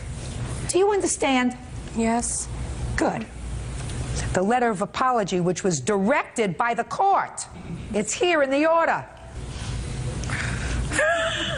This is the dumbest bird. You just have to listen to this. That a court accepted as an apology letter. 18-year-old Sherry Powell says her former friend, 17-year-old Lee Schwannard, owes for an assault. Lee says she was trying to break up a fight between Sherry and her friend. I didn't have to write this letter of apology. I chose to. What happened between you and me was a huge waste of my time. But I'd like you to know that you should be apologizing too because of what you did to me. I have to let it go because I've realized a lot about both of you. I know how hurt and angry you'd be if another female stabbed you in the back like that. The both of you are in my past, and I've moved on to better things. So, on my behalf, I apologize for doing what I did to you. Touching. Touching, and Very the touching. future of our country. Future of our country. Or theirs. Or theirs. Oh, Canada? Oh. Can I make a note on that Listen! letter? You have no right to put your hands on another person. She has no right to put her hands on another person. If your boyfriend disrespects you by fooling around, you do what's necessary to him. You can move out of the apartment, kick him out of the apartment. You can break off all contact. You can yell and scream. But as long as there is no allegation that someone held him down and forced him to submission, No. it's his fault. She had a part. It takes two to have sex. Like, she's not your boyfriend. No, she's not. She's not your boyfriend. She wasn't even your friend. According to you, you knew her. She owes you no allegiance. You weren't married. You weren't engaged. You had a boyfriend for a couple of months. What do you do? I mean, do you work? Do you go to school? Do you do anything? Not right now, no. You don't do anything? No. You better find something to occupy your time. Judgment for the... What? She's also pregnant with his kid. Oh. How has nothing to do with how this, fortunate Sherry, for the so why people bring of that up? Canada. Judgment for the plaintiff in the amount of $2,500. That's all. Parties are excused. You may step out. Sherry's a fat cow who shouldn't even be getting anything. She took her frustrations out on me. She was attacking my friend, and she's 10 times the size of my friend. I had taken control because I knew that this girl was crazy. I got over-tempered. Yeah, that's kind of crazy. She's mentally freaking touched in the head. And now the next case. All parties in the matter of Garrett versus Cook. Step forward, please. Hotel clerk Alan Garrett is suing the mother of his child, 27-year-old student Candace Cook, for the unpaid balance on a Toyota Supra. Candace says shortly after taking ownership, the engine died. Mr. Garrett, the defendant is your former girlfriend and you have a child together. Is that right? Yes, ma'am. Well, we weren't boyfriend and girlfriend, but we had a relationship, yes. Well, you weren't her math teacher, right? No, ma'am. You weren't her plumber, right? No, ma'am. In a classic sense. You had a relationship. She was a girlfriend or something. Yes, ma'am. You had a child together. Yes, ma'am. You have custody of that child. Yes, ma'am. And you've always had custody of that child. Yes, ma'am. How old is the child? A year and a half. Boy or a girl? Boy. According to your complaint, you sold Miss Cook a car. Correct. Back in March. It was an old car, a car that you were not using. You sold her the car for $600. Correct. And she acknowledges that that's what happened, correct? Yes, he gave me a car. Well, I mean, it was, he didn't give it to me, but it was agreed to pay for it eventually. You don't have any other children, do you? I have an older child, yes. Where is that child? With my mother. How old is that child? 9. What do you do? I'm a student at this time. I'm just now getting back to school and trying to get things together. Where are you a student? I'm at the Richland Community College. Anyway, in March you sold her the car for how much, sir? $600. And according to what I read in your complaint, you did that because she wasn't visiting your son regularly and you really wanted her to be able to visit him. Correct. She had the car from March, is that right? Until September, is that right? Yes, around that I mean, are you together? Is there something wrong? We're not. No, I'm just. He didn't said it wasn't for visit. It was because he said he wanted me to get a job and everything else. Job would be nice here. And so, you know, Job would be nice. What do you do? You have 2 children. Somebody else takes care of both of your children. You should be working. Who is this? This is my roommate. This is your roommate. Do you work? Yes, I do. Good. What kind of a job do you have? I'm a computer technician. What are your hours of work? It's usually afternoon 1 to 10 p.m. That's a full day. Do you have, I'm speaking, do you have children? No, I do not. So you support yourself? Yes. That's what people do when they have themselves to take care of, or in your roommate's case, when she has 2 children that are being supported by other people. They get a job. Now you can sit down. Perfect. Now, she ran the car and had the car in her possession until September, when, according to you, what happened to the car? The engine blew, so I parked it. And then I called him and said, it's calling. I'm going to call a junkyard. And then once I get that money, I'll give you the money that I get from the junkyard. Well, I get a call from some guy I don't even know, never met, never anything, saying he's going to come get the car that Alan told him to come and get it. So that's where it turns up. I gave the car to somebody else. I don't even have somebody it. to pick up the car? A friend of mine that I had originally got the car from expressed interest in it. I told him the story about what had happened to it. For whatever reason, he was interested in the car. I said, well, if you want to talk to her about it, I'll give you her phone number. And I passed that information along so he could call her. But he didn't give you the car. Did he give you any money for the car? No, ma'am. No. So you're at your $600, is that right? Yes, ma'am. Good, good. Judgment for the plaintiff. On the calendar, in the matter of Starnes versus Chinook. Parties have been sworn in. Judge, you may be seated. Ma'am, have a seat, please. You know what I find fascinating, Bird? I find it fascinating that people come here and they look as if butter could melt in their mouths. They're so sweet. I come outside and I look at this 2 little innocent faces. You know, they look like they belong on a postage stamp. And then you hear what they had to say about each other and what they did, and it's, you know, it's like everybody has 2 personalities. Fortunately, I get the nice personality, right? It is your claim, Mr. Starnes, that the defendant, who used to be your girlfriend, falsely accused you of hitting her with your truck. As a result of that, you had to spend money for lawyers, you had all kinds of aggravation. Did you spend any time in jail? 7 days. 7 days in jail. And you want her to compensate you for that. Ms. Chinook says that you did, in fact, have a hissy fit, maybe because she threw her shoes at your truck, which she did because she was angry. And she doesn't really remember the whole incident, but she does remember after she threw the slippers at your truck, she remembers seeing your taillights, and the next thing she knew, she woke up in the hospital. You say, I didn't do any of that. I don't know how she got there. Some other truck must have dropped out of the night sky and hit her. Right? Yes, ma'am. Mm-hmm. When did you and the defendant stop being boyfriend and girlfriend? 7/12/03. Interesting that you remember the date. And you've, since that time, had some problem because she wants her CDs back. Yes. CDs that you either purchased together or you kept.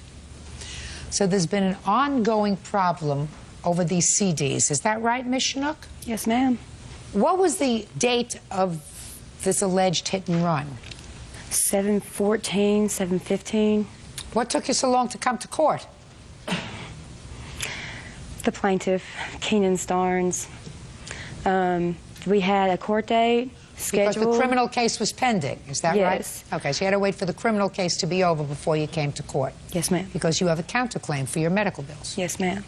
Now, after you had these ongoing discussions with Ms. Chinook about the CDs and how she was going to get them back, you decided to go over to see her, or you stopped by her house. Is that right?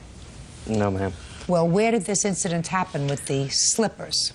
About, say, 2 miles from her house, at some mutual friends' houses. What did you drive by there for? I was actually headed to the mall. I just picked some friends up around the corner, and we seen her out in the yard and stopped and talked to her. Who stopped to talk to her? Me and my witness, Brittany. Brittany is your new girlfriend? Yes, ma'am. Well, tell me what you said to her. She wanted the CDs back, She said that she wanted them back by 10 p.m. I told her that I had bought the CDs and that I wanted to get copies of them and she could have the bought copies and I would take the computer issue ones and that they would be returned to her. Now, how long had she been asking you for these CDs? 2-3 days. And was there any reason why you had this discussion with her with your new girlfriend in the car? No, I just bumped into her. And you decided to stop and talk to her about the CDs with the new girlfriend in the car? Yes, ma'am. And this was 3 days after you broke up? You have a short attention span. Me and Brittany weren't together then. We're just friends then? Yeah. Okay, now when he told you you weren't getting the CDs back until after he makes copies of them, he took off, and what happened? Ma'am, I'm sorry. That is not what happened. I was at Lone Oak Manor. It was not 2 miles from my house. I did move here recently. I was over at Lone Oak Manor staying with a friend. They drove through once, beeping their horn and flipping off the apartment that I was in. Then when they came back through, they actually left and came back again. And, good Lord. So you went out? I went outside the second time that was they silly. came through. That was silly, Miss Schnook. What'd you go outside for if he's behaving like a jerk? Because, ma'am, my CDs were my life. That's the only thing that I owned your at that point CDs were in your time. life. Yes, ma'am. You better get a new life. I know. You better get another life. If your CDs are your life, your children are your life, your family is your life, sometimes a profession is your life. Some men say golf is their life. But I never heard anybody say, my CDs are my life. So you went out after you saw him the second time, and what happened? I went outside. I told the plaintiff, Keenan, that I wanted my CDs back and that I knew that him and Brittany were together. She was supposed to be my friend at the time, Your Honor. According to several witnesses... Don't say, I'm not care what witnesses say. I don't care if they were together or not, other than the fact that he stopped to talk to you with the new girlfriend in the car, which is pretty stupid. But that's probably consistent. All right, so you went outside and you said, my CDs are my life. Give me my life back. And he said, you'll get them back after I dub them. Is that the right word? That's the right word. Right word. After I dub them, you'll get them back. Yes, ma'am. And then he peeled off? No, ma'am. Then you cursed him? They started cursing. I What started about cursing? Then you cursed him? Yes. There came a point when he took off in the truck, and you took off after him. Yes, ma'am. What did you do when you took off after him? I took off after him. I said I want my CDs. I took off my sandals. I did throw them at him. I was upset. Did they hit the car? Yes. One of them actually flew inside the car window and hit a 16-month-old little boy in the head. I did not know he was in the back seat. Who's 16-month-old little boy? Megan. What was the baby doing in the car? They were going with us to the mall. And then what happened? He put the car into reverse. We got into a conflict again in the middle of the road. What kind of conflict? You can't say you got into a conflict. So far, we were I'm hearing all kinds of stupidity. We were arguing, yelling, screaming, cussing. About that time, he told me to kiss my ASS goodbye and my CDs. And then? I can't really remember anything after that. I was in the middle of the road. They put the car in drive. They took off. And the last thing I remember is taillights. That's the only thing I remember after that. Where did you wake up? In the hospital. You have the hospital record? Yes, ma'am. Can I see them, please?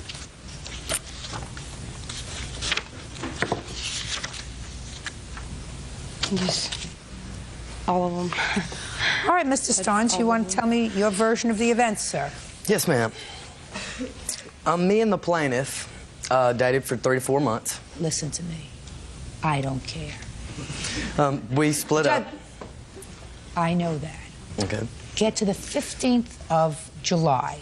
That's all I care about. I don't care about, other than the fact that the new girlfriend is interesting because it shows your poor judgment in having a discussion with the old girlfriend after 3 days with the new girlfriend in the car. Sounds pretty dumb to me.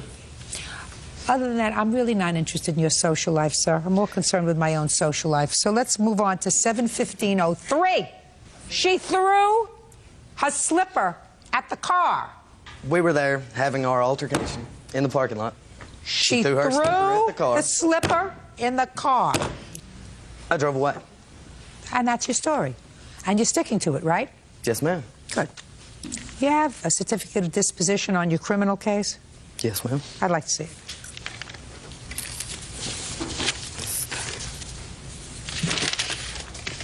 It's got to be one of these.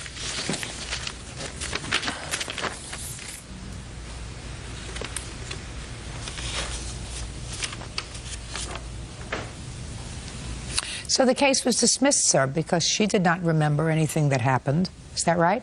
Yes, ma'am. She refused to testify. No, it doesn't say she refused to testify. It said, according to your lawyer, who files this affidavit with me, he said he went out to speak to her, and she said she didn't remember anything that evening and didn't remember being hit.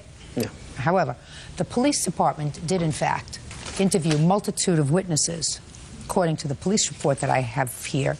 And the multitude of witnesses, sir, say that you backed your car into her. Mm-hmm. You know that? Yes, ma'am. Well, you think that all those people were lying to the police? They must have been. I don't know, because there goes that car. They That didn't car go that to just court, popped out of the sky, along with all the other aliens. Huh? They did not show up in court, so I don't know. Well, maybe the police didn't take this case seriously enough. You know you could have killed her. Yes, ma'am. You're lucky. If you would have killed her, they wouldn't have let it drop so fast. You know that, don't you? Yes, ma'am. Good. There isn't a question in my mind, Mr. Starnes, that you hit the defendant with your car. And being that is the case, sir, you are not entitled to your counsel fees back, your aggravation back, or anything else. You hit her with your car and you left her laying in the road. So your claim is dismissed. But on her counterclaim, I am awarding her $1,500 for her medical bills. Thank you. That's all. Parties are excused. You may step out. Really, this is over somebody not getting their way, and they wanted to show out. I had no right taking my sandals off and throwing them at his car. That's 2 court appearances I feel like I've been ripped off on, but... Brittany Robbins pretended to be my friend the whole time, and the whole time she was out to get my old man. I was out to get her boyfriend. We ended up together, and that's the way it was. Both of us have anger problems, and that's probably had something to do with it. She just couldn't keep her mouth shut, and that's the way it goes. And now the next case. All parties in the matter of Collins versus Batting, step forward, please. Nurse Tammy Collins is suing fellow motorist, 25-year-old technician Chris Batting, for throwing a bottle at her car. Tammy says Chris was annoyed at the rate of speed she was driving. Miss Collins, on what date did this incident happen with your car? This incident happened on May 15th of 2004. And on what road were you traveling? I was traveling northbound on Highway 67 on my way to work. Highway 67 is in what state? It's in the state of Missouri. According to what I read in your complaint, you got into some sort of a situation with a truck. Yes, ma'am. And you weren't moving fast enough. You were in the left lane. Try to get over to the right lane. You couldn't. Anyway, this truck became exasperated with the way you were driving, culminating in the fact that the person who was driving in that truck threw a bottle, a beer bottle, yes, or some sort of bottle, out the window of the truck. It hit your car, causing damage. Yes, ma'am. And it is your claim that Mr. Batting was the person who tossed the bottle out of the car, causing the damage to your car. Mr. Batting was stopped some distance away from where this incident happened as a result of you placing a call to the police. Yes, ma'am. What did the truck look like? It was a white and gray Ford F-150. White and gray? Yes, ma'am. Was it new or old? It was in a 90s model. The distinguishing factor of that truck was that there was a large dog in the back end of it. Do you remember what the dog looked like? It was a Rottweiler. Now, it is your position, Mr. Batting, that you had nothing to do with this incident? Absolutely not. Judge Judy continues in a moment. What are you doing driving around in your truck with a dog in the back bed of the car? Oh, it's not an answer. She likes to ride in the back of the truck. When did she tell you that? Real cases, real people. Judge Judy. Tammy Collins says fellow motorist Chris Batting threw a bottle at her car while they were driving on the freeway. Chris says she's got the wrong guy. How long, Mr. Batting, have you lived in the state of Missouri? All my life. Now, what county do you live in? St. Louis County. What county do you live in? St. Francis County. Where were you, in St. Louis or St. Francis County when this incident happened? We were actually in Jefferson County, which is the county in between the two. And where was your truck pulled over, sir? Jefferson's? Jefferson County on In Highway 55. Okay. Let's say that between those 3 counties, there are, say, 1 million people. That be a fair statement? That's fair. We're going to, Mr. Batting, play with the statistics and the law of averages a little bit. Of those 1 million people, how many would you say, Mr. Batting, and you could give me an educated guess, sir. And if you get my drift of where I'm going, just smile along any time, sir. How many people do you think who live, 1 million people, have white and gray Ford trucks? A few hundred, maybe. I don't know. A few hundred. Let's say 300. 300. And how many people do you think, of those 300, Mr. Batting, in addition to having a Ford truck, have a Rottweiler? Maybe half. That's generous, Mr. Okay. Batting. It could be all of them. I haven't That's checked. generous. But let me take your figure. Let's say of the 300 people that have a Ford F-150 truck, 150 of them also have a Rottweiler. Now, of the 150 who also have a Rottweiler, how many of them do you think at about 3:15 in the afternoon were riding in their Ford F-150 trucks with their Rottweilers? How many? Give me a number. I didn't see any. 5 people. 5, yeah. Probably 5. Maybe 5 people. Now, of those 5 people riding in their Ford F-150 trucks somewhere in the state of Missouri, in those 3 counties, how many of them do you think were around the area where this bottle got thrown at the plaintiff? Would you say maybe